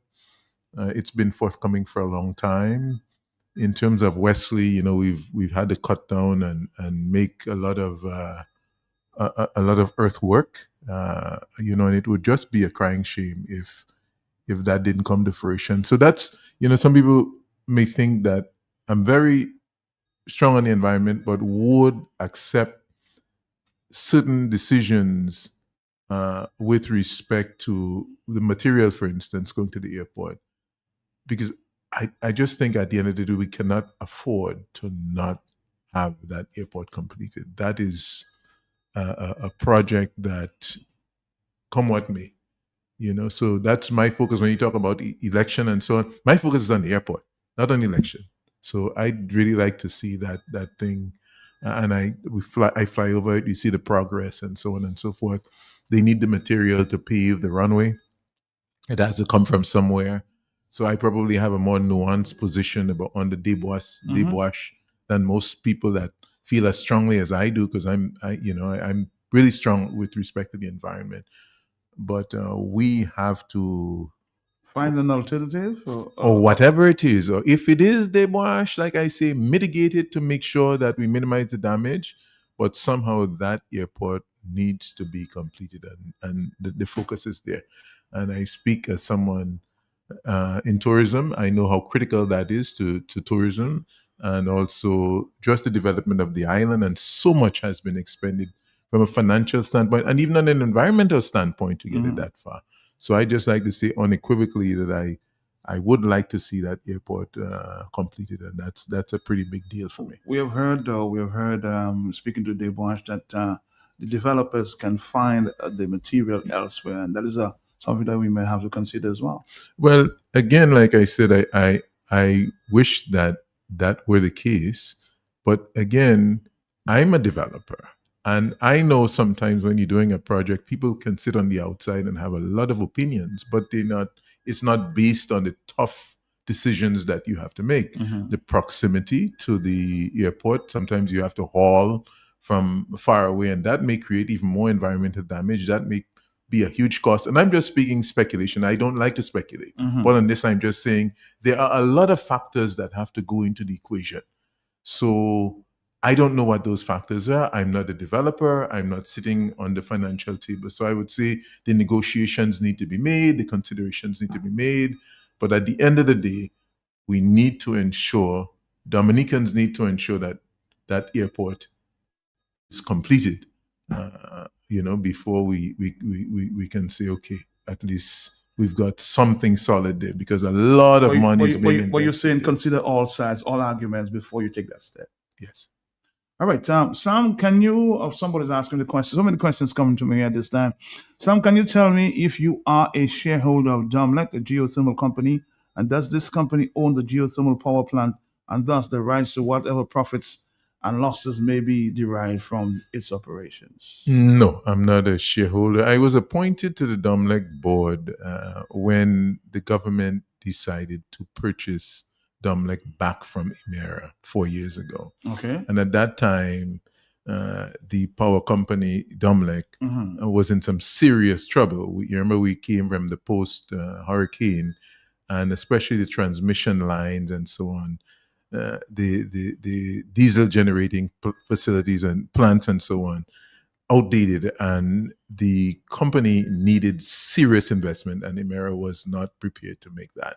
So the government reacquired DOMLEC. The ratepayers are not aware of this. DOMLEC was really on the brink of collapse, and so bit by bit we had to take it from there. The following year we had all these problems that manifested themselves, or we had the famous term load shedding. That was a horrible summer. Everyone, I'm also a DOMLEC consumer. I'm also, a user. So I'm on both sides as someone with a business that depend on DOMLEC. So that's why I decided to accept the board position with respect to DOMLEC, to try to help to bring it back, because I know how important it is to the development of the country. We've come thus far now. So the geothermal company, it's called Dominica Geothermal Development Company, DGDC, is a company that is a subsidiary of Ormat, which is the company that's developing that developed the geothermal plant. So it's Ormat is as an Israeli company, but Israeli-U.S. company, let's say, and they entered into agreement with the government of Dominica to develop the geothermal, a 10 megawatt geothermal plant under a 25-year arrangement where they would develop a brand new plant, operate it for 25 years, get their money out, and then leave the plant for Dominica. And as a result of that, DOMLEC now is purchasing the power that they generate. So DOMLEC will be, producing its power from geothermal and the rest of the diesel plants, which is about maybe half the power, and half of the power, basically will come from this geothermal company, and DOMLEC is going to buy it, and DOMLEC is responsible for transmitting and distributing it to the users. So that's the relationship between DOMLEC and the DGDC. I am not a shareholder of DOMLEC. I'm not a shareholder of DGDC. I consider myself, I'm volunteering my time, quite frankly, because as a director, I mean, I don't want to broadcast it here, but really, what I get paid as a consultant when I do things internationally is what I get paid a month for DOMLEC. It's not, but I'm certainly, it's something that you do because it's your civic duty. And I'm also someone that's invested. I've got my business here, and I cannot afford for the utilities where that's so important to go down, and that's so critical to the development of the country. So that's my position and my role in that. The person asked, and that's my stake. Did they ask something else that I missed, Matt? In Are terms there of government, somebody that's asking a question again, are there top government officials or members of the cabinet or parliament who are shareholders in the said company? I would not know who the shareholders are. All I know is the government owns a large majority, a large percentage of the shares. They are the majority holder, the government. So you, the people, the person that's asking, you through the government own the vast majority of the shares, and the rest are owned by minority owners, that may, have sometime long ago when they did the share distribution, local Dominicans bought Social Security, I think, through them bought us on. So that's who owns it. There isn't any.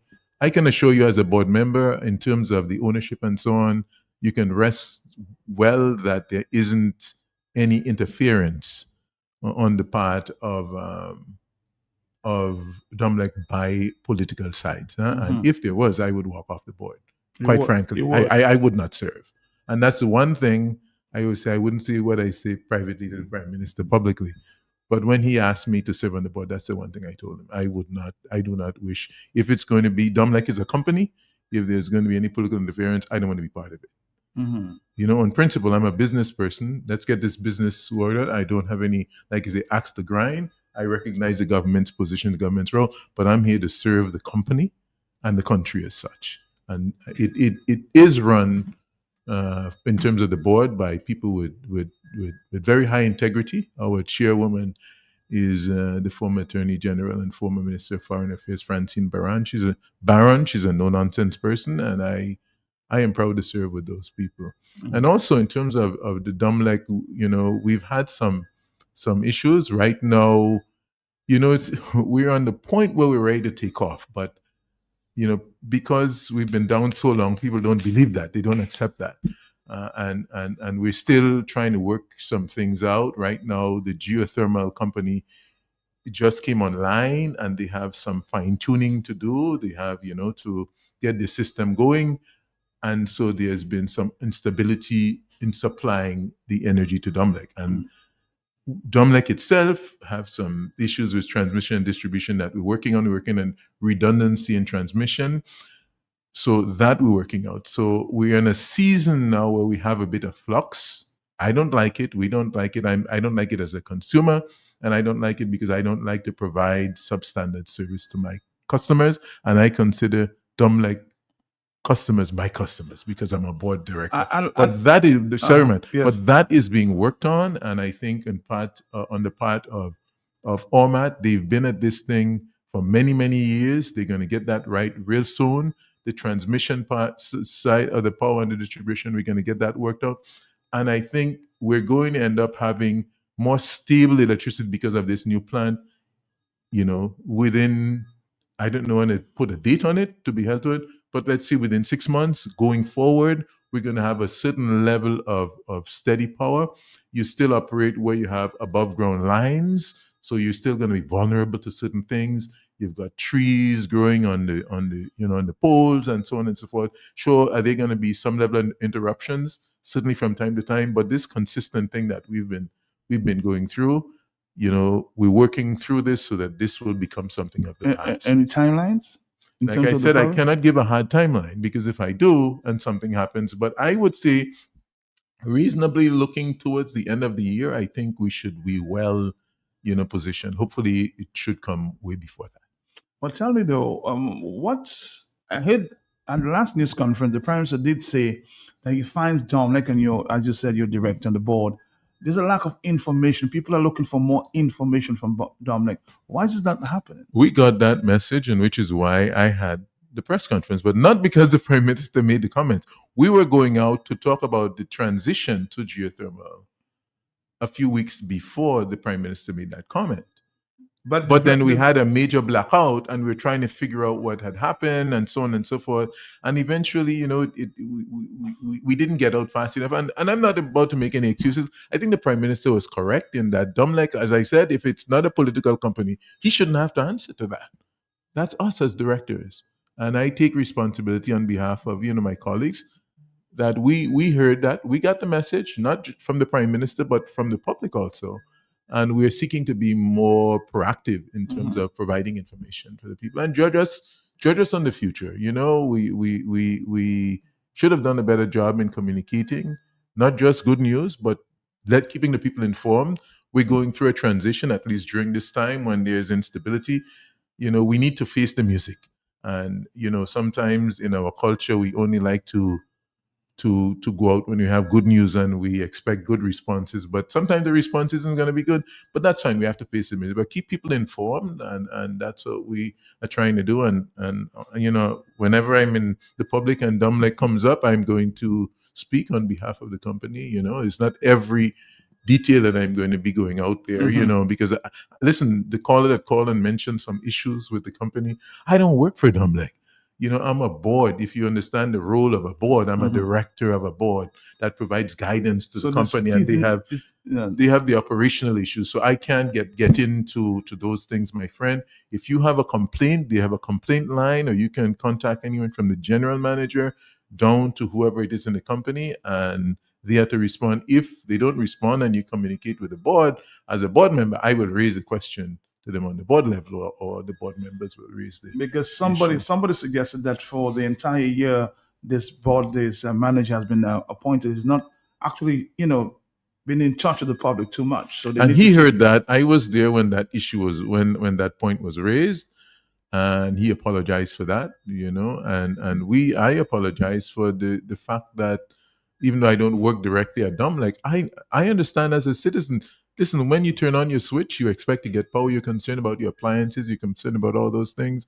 And we have to do a better job, and we're working on that. Some things are beyond our control. I can tell you we have technicians that work day and night in the field. I say sometimes they have to drop in the middle of their meal to go out. And it's not an easy thing. You have, even in the East and several parts of the country, where you have, few persons, small communities that also need power. Sometimes I know in this East, they've had a particular challenge, and we are aware of that, and we're working on some things. We have to look at redundancy also in the event that, you don't get the power from one transmission line. How is it when we have a problem that we can continue to serve those communities? And the caller that spoke about the resources, yeah, that's a major resource issue.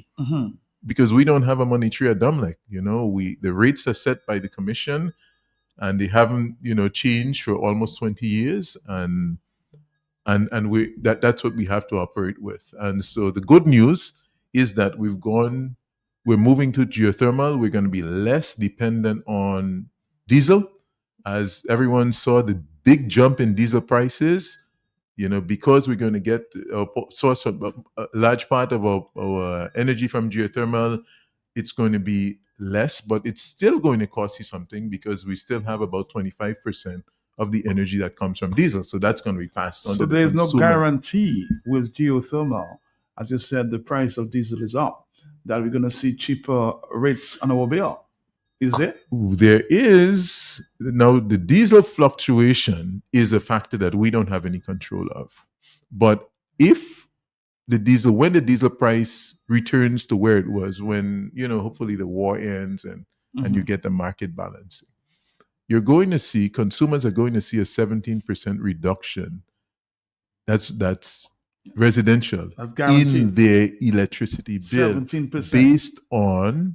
Based on the numbers that the actuaries, the accountants did, based on all factors, based on the price that Ormat is selling the energy to DOMLEC, and so on and so forth. So there's going to be a reduction in the overall when you factor in also the fuel, the surcharge, and so on and so forth. So the consumers are going to benefit. The commercial consumers are going to benefit, but sometimes the least is the industrial that's going to see a 9.5%. The tourism folks are going to be in between. And I have a huge DOMLEC bill myself for my hotel. I say we depend on DOMLEC. I've got about a $50,000 bill every month that we have to pay.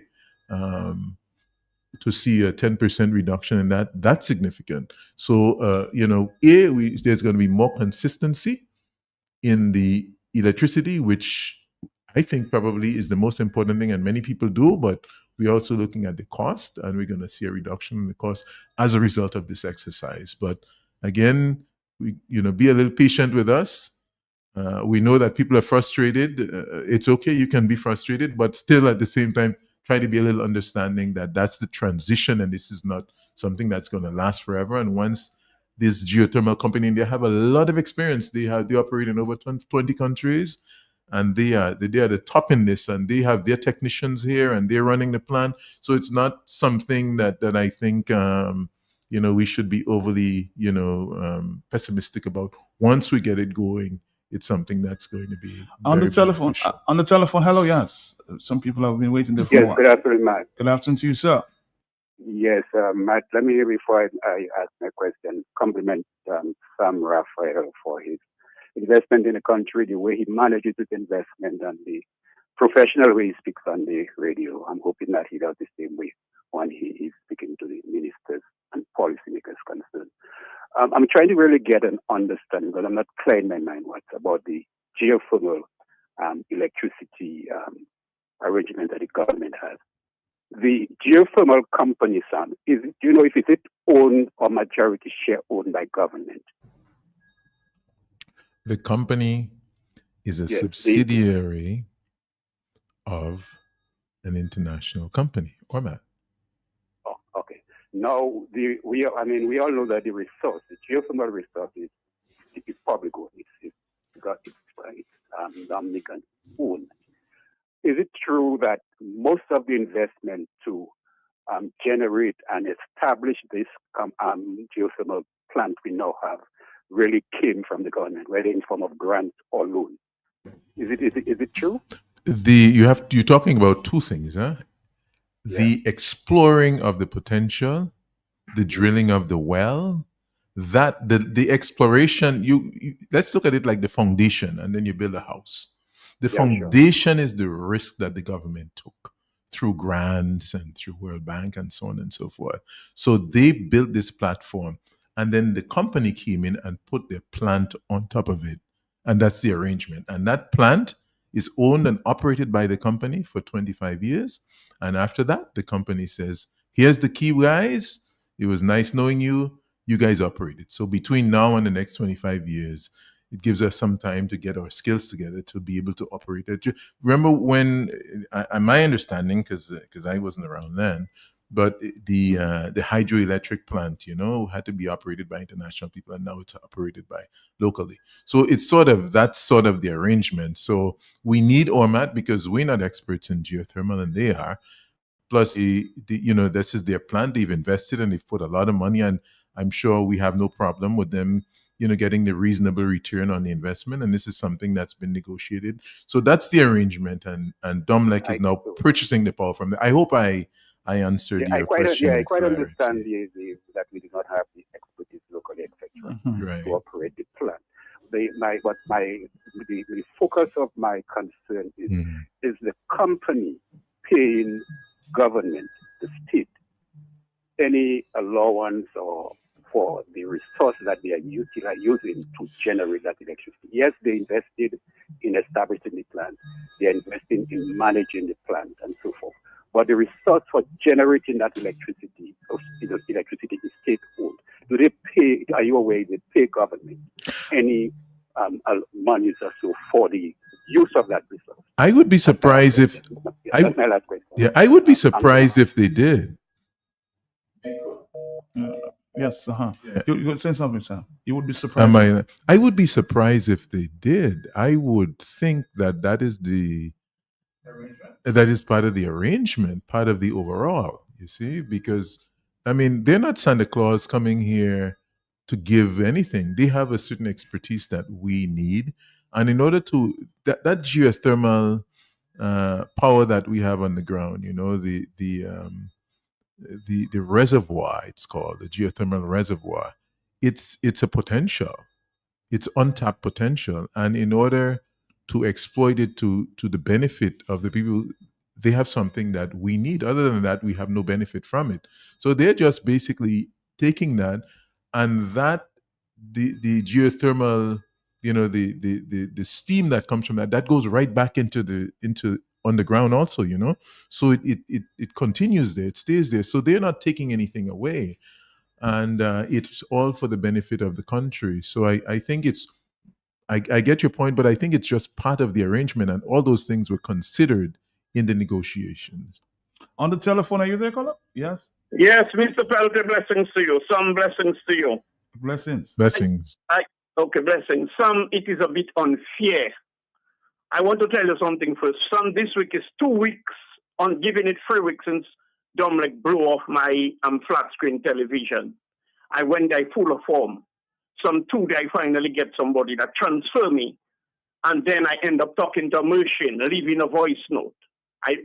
You inside there, try to tell them people that level of abuse will not be tolerated by me. I don't know for other people. I don't even say nothing more.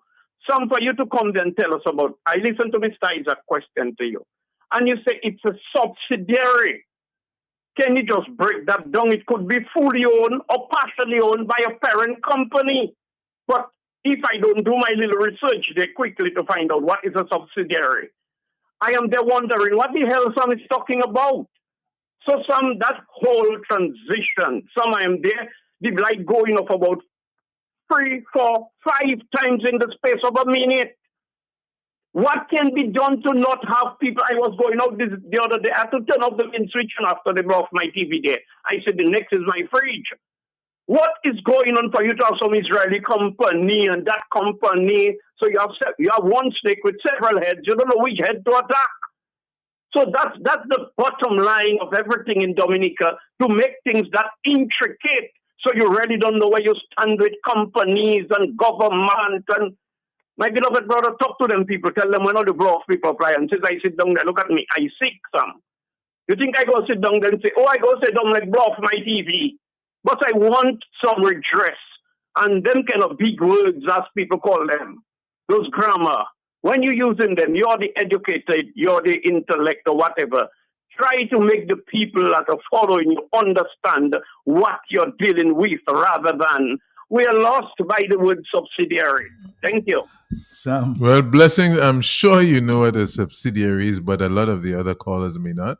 So I take your point. A subsidiary is a company that is created and is owned by another company. So it's sort of part and parcel. So if Jungle Bay, for instance, were to decide to operate in St. Lucia, so we would create a local company in St. Lucia that's owned by the Jungle Bay here. Mm-hmm.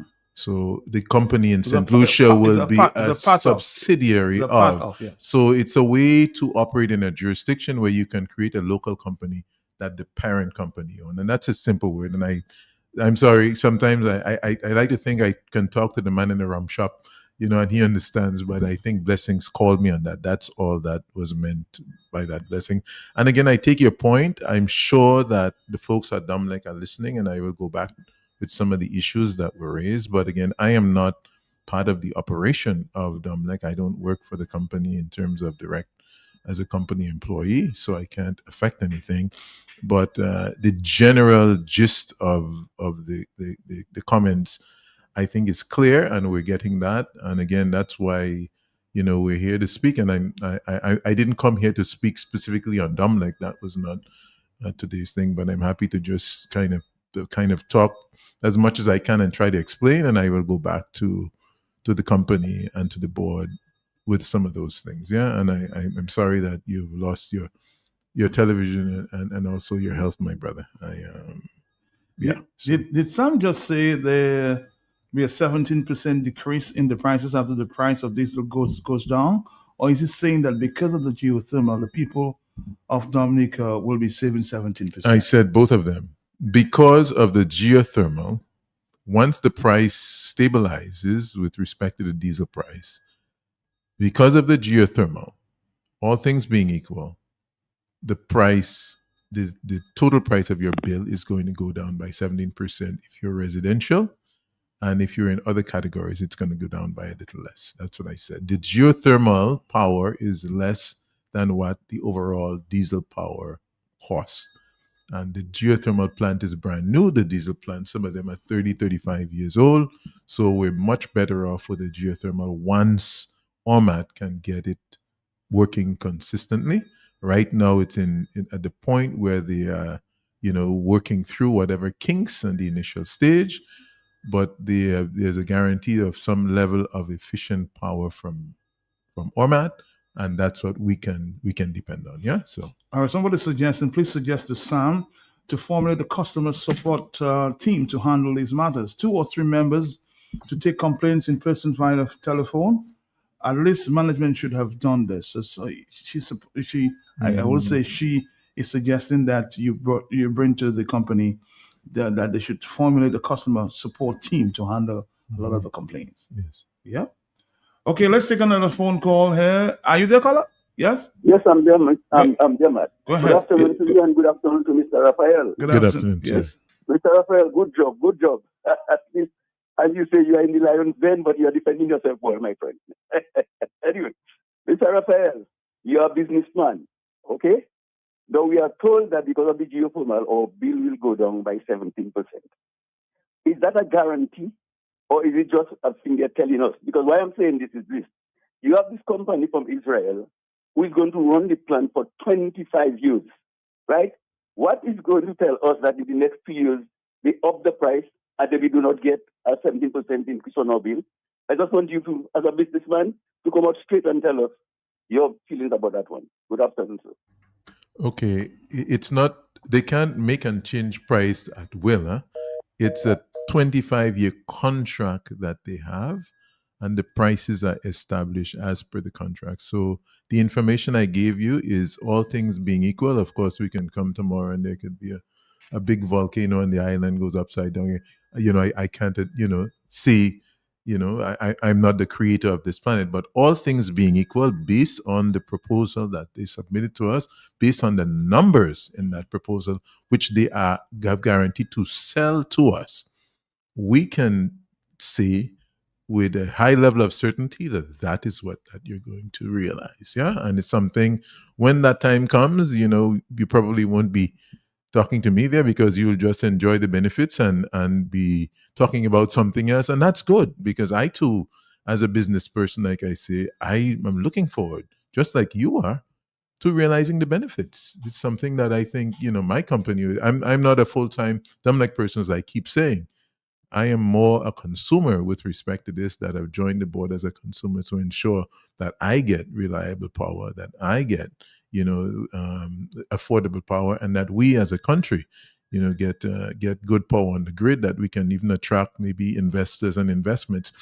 I don't know if people are aware, but there was the government of Antigua is now negotiating with Nevis, and the success of what they're seeing now. It's still early, but in Dominica is creating some excitement in the region, and we're here, we're fighting, and I get it, because, your appliance and you don't have power. But if those that have the ability to step back are looking at this and are saying, how do we get into this? And the government of Antigua and St. Kitts and Nevis are trying to negotiate with the EU to run a power line between Antigua and Nevis, so that Nevis also have geothermal potential.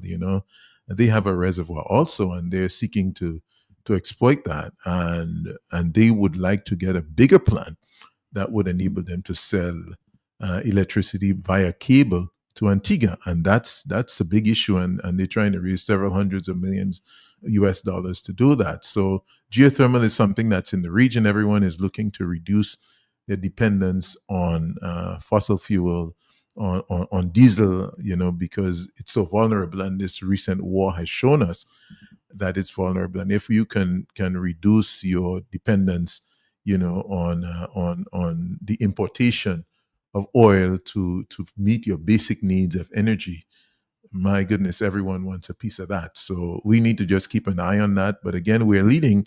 Those of us that like to say Dominica is behind in everything, we don't have it right yet, but we're certainly leading in this regard, and I'm pretty sure in the not too distant future that we'll get it right. Are you there, caller? Yes, Matt, you kill me. Good afternoon, Mr. Sam Raphael. Good afternoon, sir. I want to state my name for public record because people don't hear me much on the radio. It's called self-preservation. We on DOMLEC issue, but when we were on the environment issue, I for one have traveled a lot of places, and I can say I love my nature island, but we can do better. And responsibility starts with us as individuals. Then we need the law with teeth to bite, meaning that we need stronger litter and environmental laws. You see how when America put pressure on us, we run to Parliament to do money laundering act and all kind of things so that we can be good in the eyes of the international community. But we need to be good in our own eyes. I think the government is slipping on stronger legislation for the litter act and waste disposal. Secondly, we can make money. There was a caller that said we need money for everything. No, we need a mindset. We need to plan. And we can, another man's trash is another man's treasure. The plastic receptacles, we can make money into it by collection and redistribution to how you call it, to reuse. Secondly, now, Mr. Sam, I think you're in the wrong department. You need to go to the Department of Diplomacy. I want to ask you a question. What is the return of investment for the company that's investing in our geothermal? I used to criticize the government. 110 million spent and not a light bulb. Now I do not know the amount right now, maybe 150 or 50 million. What is the 20 years return on investment? 25 years return on investment. In other words, for the common man on the street, how much is my government is guaranteeing these people to make from our geothermal, seeing that the geothermal was started with grants and monies raised to make it into what it is before? How much is my government, I claiming them now, is guaranteeing this company on a return on profit margin then for the 25 years? And Mr. Sam, you need to be a diplomat. You're in the wrong business.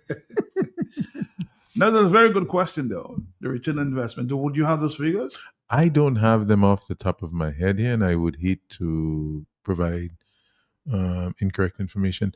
DOMLEC, we have a PRO, and my friend, any question that you wish to ask with respect to the company, you're free to send it in and get a response on that. But with respect to the premise of your question, I would say I certainly hope they're making a profit, because if they're not making a profit, then they're going to be out of here. And there are lots of other places they can choose to invest. And also, if someone gives you an arrangement where you're benefiting and your customers are getting, 17% reduction in the cost, and they are, getting, reliable energy, and then the plant is going to be handed over to you. I don't know. I don't like to look in other people's pocket. You know what I'm saying, man? So if the people tell me that that's the deal that we're getting, I hope they're making their money. If it makes sense for me, that's what I'm concerned about, and that's what I'm happy about. But I think that considering all things, I think that's a reasonable arrangement based on that, without having the figures of how much they're making. Because there's a risk that they're taking. My friend, they're taking a risk coming to Dominica to do this whole thing, and who knows what will happen. They don't know.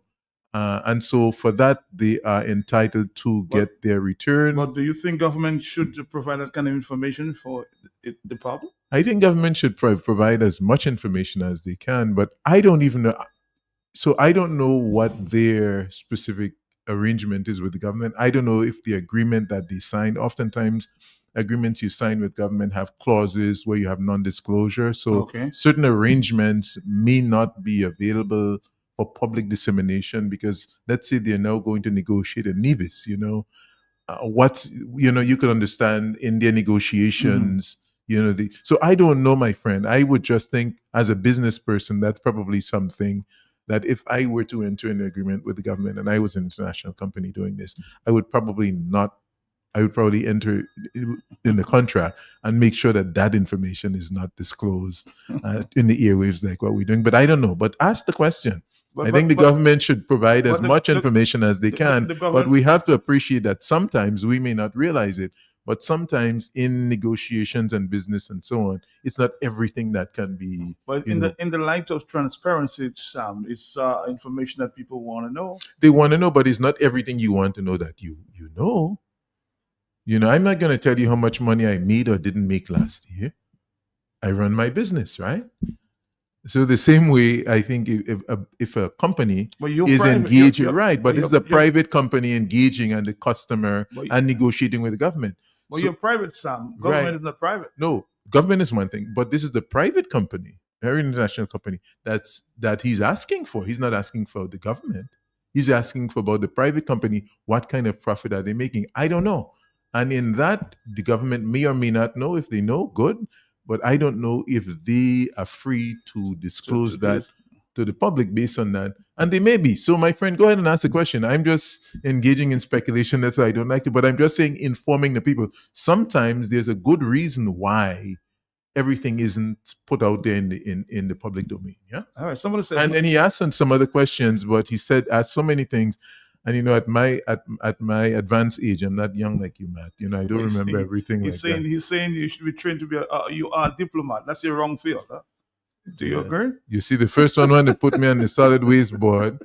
He wants to put me in foreign affairs. I don't know. It's like I don't have work to do, man. Now let's break down what 17% is really is. Okay, 17% of $100 is $17, right? Right. Like I say, if your bill is $100 and you get 17%. $17. That means you pay $83, right? As opposed to, and if your small business and your bill is $1,000, and let's break it down to $17. You go to $830. So there is significant savings, and that's not 50%. That's not 90% as we would like it. But I think that's significant. And the most important thing, like I say, is that we are going to get more reliable power when it gets going. Second thing is the cost. And also, the first part of our conversation was the Nature Island. So this fits into our Nature Island brand that we're working towards. Renewable energy that's not giving off any emissions and so on. So we have three benefits there. And the government has stated now, this is in the public domain, so it's not because the Prime Minister whispers in my ear. We don't have that relationship. But in the public domain, it's been stated that the government would like to further develop geothermal to be 100% renewable. And there's the potential for that here. And I look forward to that day that we don't have to import any diesel to operate our power plants. And for that matter, we need to be looking at things like electric vehicles in Dominica, because being able to generate this type of electricity, hopefully the next plant, we can get the price to go down. A country like Norway, okay, 97% of the vehicles sold in Norway, last year were electric vehicles. And if we are to be the Nature Island, we need to start thinking and looking at that. Maybe there's a way we can have an arrangement with one of these EV companies, to have them test, mountains we have here in Dominica and so on. I mean, we can dream and we can be, try to make those things happen. I think we have the potential for that. So I think, the future, can be bright but we have to stay on track and we have to develop ourselves. But somebody's asking that with the cost that you're talking about is 17%, and this is just for a month. So what difference do you think that will make on a single mother's life? 17% less. There's if her bill, if she can save. Let's say her bill is $50. That only $850, right? Right, $850. What can she buy for $850? I think the $850 may not be a lot of money to you, but to a single mother, maybe that's a lot of money. On the telephone, are you there, caller? Yes. Are you there, caller? Or final, I think one of the calls, Sam, we could be there all afternoon. I know you're a very busy guy. Are you That's there? Right. Hello, Tom. Hey, man, how you doing today? How you doing, my brother? How you doing? My partner, Sam, good afternoon. Great job. Good day, sir. You're not getting that much blows today, so I appreciate it. You're my caller. But I don't know who. But I don't know who. I don't know who partner this is. So you have to tell me who you are. Okay. Sam, any plans for having like what's the holdback on having an all-inclusive hotel in Dominica? Is that something that's going to be too expensive for Dominica? I mean, All inclusive. what's the reason we don't have that yet? I'll hang up and listen to your answer. Do you plan to come out? Yes. Me and Sam gonna invest something, build some log cabins up in the mountain. Matt, you gonna invest it? You gonna come on board with us? Yeah, I'll on board with you. Yes. Hello, good afternoon. Yes. All inclusive. Yes, most persons coming to Dominica do not want the all-inclusive experience because the all-inclusive basically excludes the local community. Everything is there, and you pay one price, and it's too contained for the type of visitors we get that want to come to Dominica, that want to explore the island. So they are looking for the opposite of the all-inclusive experience, Al, and they're looking for, we have a lot of these small bed and breakfast things. I think the future is bright for them if they're done well, or hotels with themes that promote wellness and adventure. As you know, Jungle Bay, we host a lot of yoga retreats. We host a lot of, right now, divers. We're now seeing a lot of doctors that come in for continuing education. We just doubled our retreat and yoga facilities at Jungle Bay because of that, and so on. So we're getting a lot of persons that want to come for adventure and for wellness and to explore the island. But the all-inclusive is basically, it's all in the hotel, and I think most people don't want that. However, I don't think there's anything prohibiting anyone from making their hotel an all-inclusive. And certainly, for instance, at Jungle Bay, we have a package that's almost all-inclusive, and you pay one thing and you get all the tours and daily spa treatment, all your meals. The only thing we make you pay for is the alcohol. That's the only thing. It's a sin tax. You have to pay for that. But other than that, it's effectively an all-inclusive package, and some people go for that. But we have a lot of new hotels that are being built under the CBI program, and maybe some of them will go the all-inclusive route. How was the CBI, Sam? Now that you mentioned it, how was the CBI? I think it's had better days. I think the whole Caribbean CBI challenging industry is under some challenge, some severe scrutiny, and some reduction in demand at this stage. And it was never meant to last forever, and so there's going to be a transitioning of the CBI out of the CBI. But it's still ongoing, and it's the source of the funding for the airport that I spoke about. So, I'd like to see that airport completed. So for me, the most important thing is that, we're able to continue to raise funds through that CBI program. If they would just focus on that airport, just get that airport built finished, and so I certainly hope that CBI program. Do you think we have enough money to complete this airport? I don't know exactly how much they have, Matt, but we certainly need to,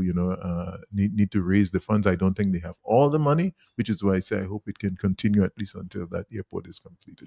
Somebody's asking, can you maybe next time bring one of the techs from the geothermal plant to come to the show to explain just how the system works? Again, I don't work. We purchase power from the geothermal company. But you're seeing a lot of the techs on the ground. Don't you have any influence to bring one of them with you to explain?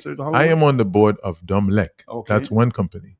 We buy power from the geothermal company. That's an ORMAT subsidiary. That's two completely different companies. Okay. So you, Matt, should feel free to invite someone from the geothermal company to come here and explain to your customer, because it's a different company, and I'm on the board of DOMLEC. We have no oversight over the geothermal company. That's like a wholesaler that we sell in retail, and we buy from the wholesaler, and they are equivalent to the wholesaler to us. Frankly, but I think it would be good if you were to get them here, and at least they can inform. A lot of the young people may be interested in knowing a little about the technology, and those people that are not so young also. So, Franklin, you've been listening. You only to ask a question. I was asleep, and I said, Sam, and he said, yeah, and I said, well, can I come? He said, yes, but the question is, Sam, what do you foresee for the future under the CBI and under the tourism department? Are we in for a shock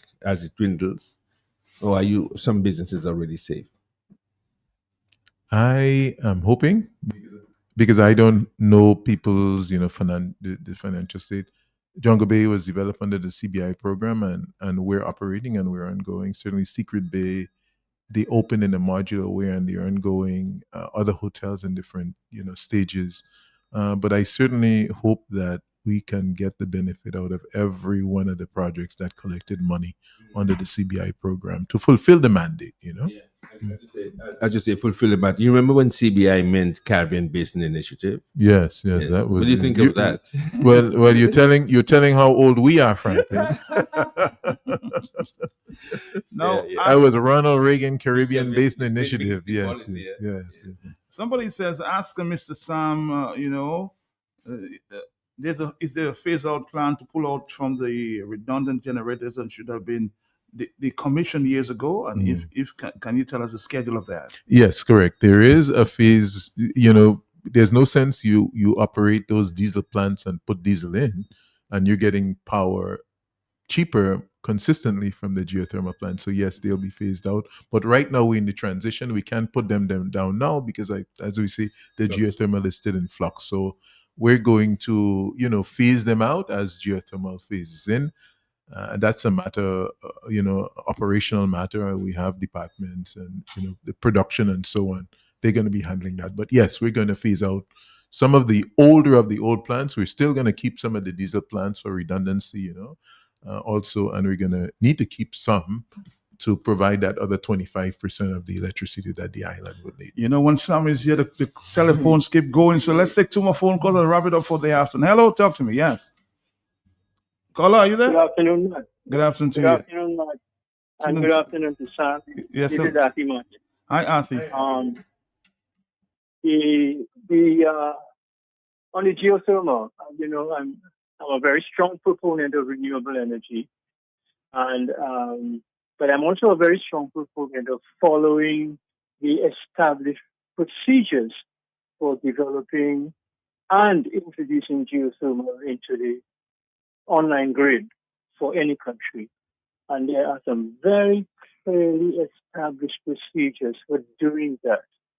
And one of them is that when you construct a plant, you have to run it for a period as a pilot, not as a commercial venture, because the issue of geothermal is peculiar source of energy being the lava reservoirs below, is that you don't really know fully about the reliability and sustainability of the source until, according to the handbook prepared by all countries that operate geothermal, you have to run a pilot plant for between 3 and 5 years to establish the safety and the credibility of the source.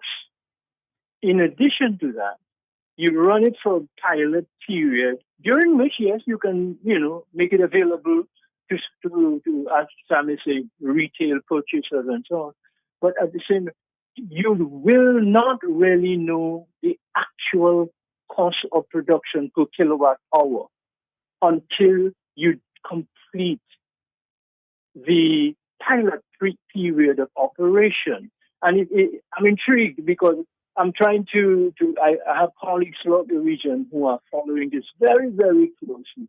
And they ask me, well, what is the cost of production of power from the geothermal? I said, I don't know. But I'll ask, and I hope to maybe ask some of the technical staff, but as Sam is on, I thought I would call him and say that we know what the cost of production from diesel is, because we've monitored that over the years and it's well established. We also know the cost of production from hydro, because we've also had a good experience with hydro for many, many years. But we have not the actual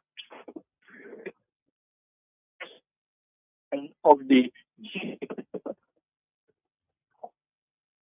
what the cost per.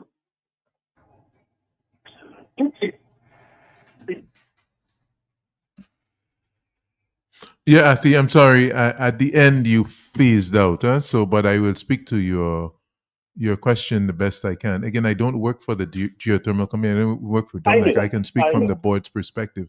So I don't know what I can tell you what the arrangement is, and it is that they are in the commissioning stage right now. So there is a time. So they're not full commercial production yet. Right now, you can see that trial period. Right. So that's what's going on. But it's not 3 to 5 years. It's happening now and within, I can tell you, maybe within a month or two, certainly we will move over to full commissioning. So it may be that while it was in an earlier stage of development of the concept of geothermal, they will require 3 to 5 years. But right now, based on the information, based on the what I have, and based on the arrangement, it is a much shorter period, I can tell you. And that's the actual on the ground. So you can take that, it is just what it is. That's that.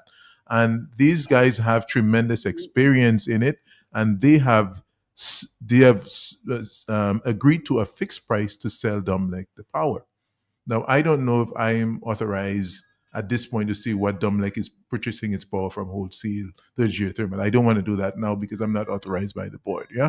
But I can tell you on contract, there is a contract that they've signed that they are liable for to sell it at a fixed price. So whatever, within that arrangement, I don't know, like I told the previous caller, I don't know what the people's account is. I don't know what their profit margin is. I don't know these things, but what I know is what they're selling it to us for on agreement. They must have taken everything into consideration based on the experience to know that at least they can make a profit selling it at that price, and that's the arrangement that exists. Yeah, I think fully understand it.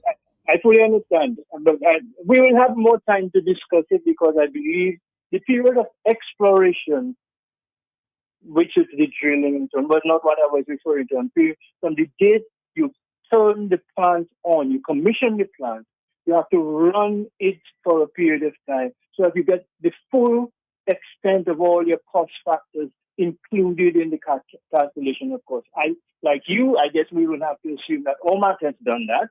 So they know what their costs are before they give you a price on offer.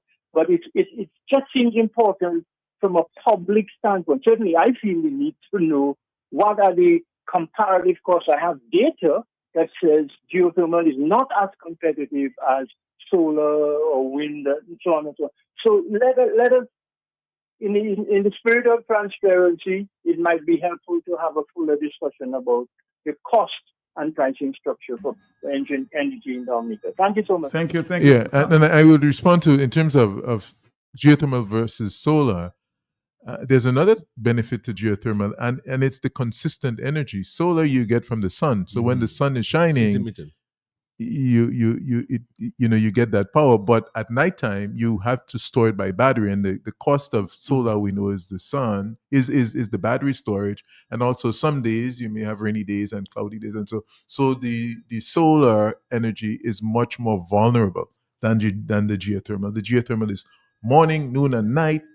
Holidays, weekends, it's just flowing and it's just generating power all the time, for immediate use. Sam, can you take one final call? Yes. Our final call for the afternoon there. Today, Wednesday, the 20th of May 2026. Are you there, caller? Final call, yes. Mr. Raphael, while we talk tourism, good afternoon. When we look at Roseau, the road to the valley, there's never a time I pass and don't see that drain in a mess. It's very, very always untidy. The entrance of the gate to the botanical gardens. Secondly, today I'm saying if some private sector would at least build a factory, because right now we're in the mango season, tourist season is closed, some people need a job, and all the mangoes are polluting in Dominica. That's what I had to say. All right. A business idea there. Franklin, that's a good thing for you to do. Is it to see how man goes? No, I don't mean to make light of that. I love mangoes. No. So I'm a proponent. But again, because it's an interesting idea, but we need to, business. I don't mean to go into something too deeply because this is as a business person, but there are factors more than the supply of mangoes in terms of having a successful mango business to sell. You have to look at the cost of, is it competitively, is it the least expensive jurisdiction to build a mango factory in? How close are you to the markets? Because Dominica in itself is a small market where you can say by the time, so there are a lot of factors. You can't just build a factory and, as we have just build a plant, build this. You have to have to be able to sell to market and so So on. you must do market research. All the logistics that'll get you from that mango to being on the shelf in some metropolitan area. And is it more cost effective to do it in Latin America or someplace with a bigger economy, with lower labor costs, easier shipping and transportation and so on, which is why we're not competitive in the banana trade in the open market. So my friend, I take your point, but I don't mean to get into the weeds, into the details, but sometimes when we just say build a factory or so on, business is a little more complex than that, especially when you have to sell to the international market. Yeah, Matt, thank you so much for the invite to your program. Again, once a year. So once a year, I came last year. So once a year. So you need to come back more often, right? Once a year. But thanks for the invite and your callers. I certainly hope people got some benefit. And it's just good to talk. Sometimes you just shed some information. And like I told the caller before, we have a lot of work to be done on this island. The cup is always half full and half empty. Let's try to fill up the half full part. We are blessed to live on the nature island. Let us just enjoy the little things, man. Just walk and enjoy. Don't frustrate ourselves more than we have to frustrate ourselves, and love each other. Huh, Franklin? I can give you a terminology. If you can't be with the butter, fly with the butterflies. That's right. All right, folks. This is it for us here. I'm going to leave you with some instrumental music, reggae. Just relax a bit there on this Wednesday afternoon.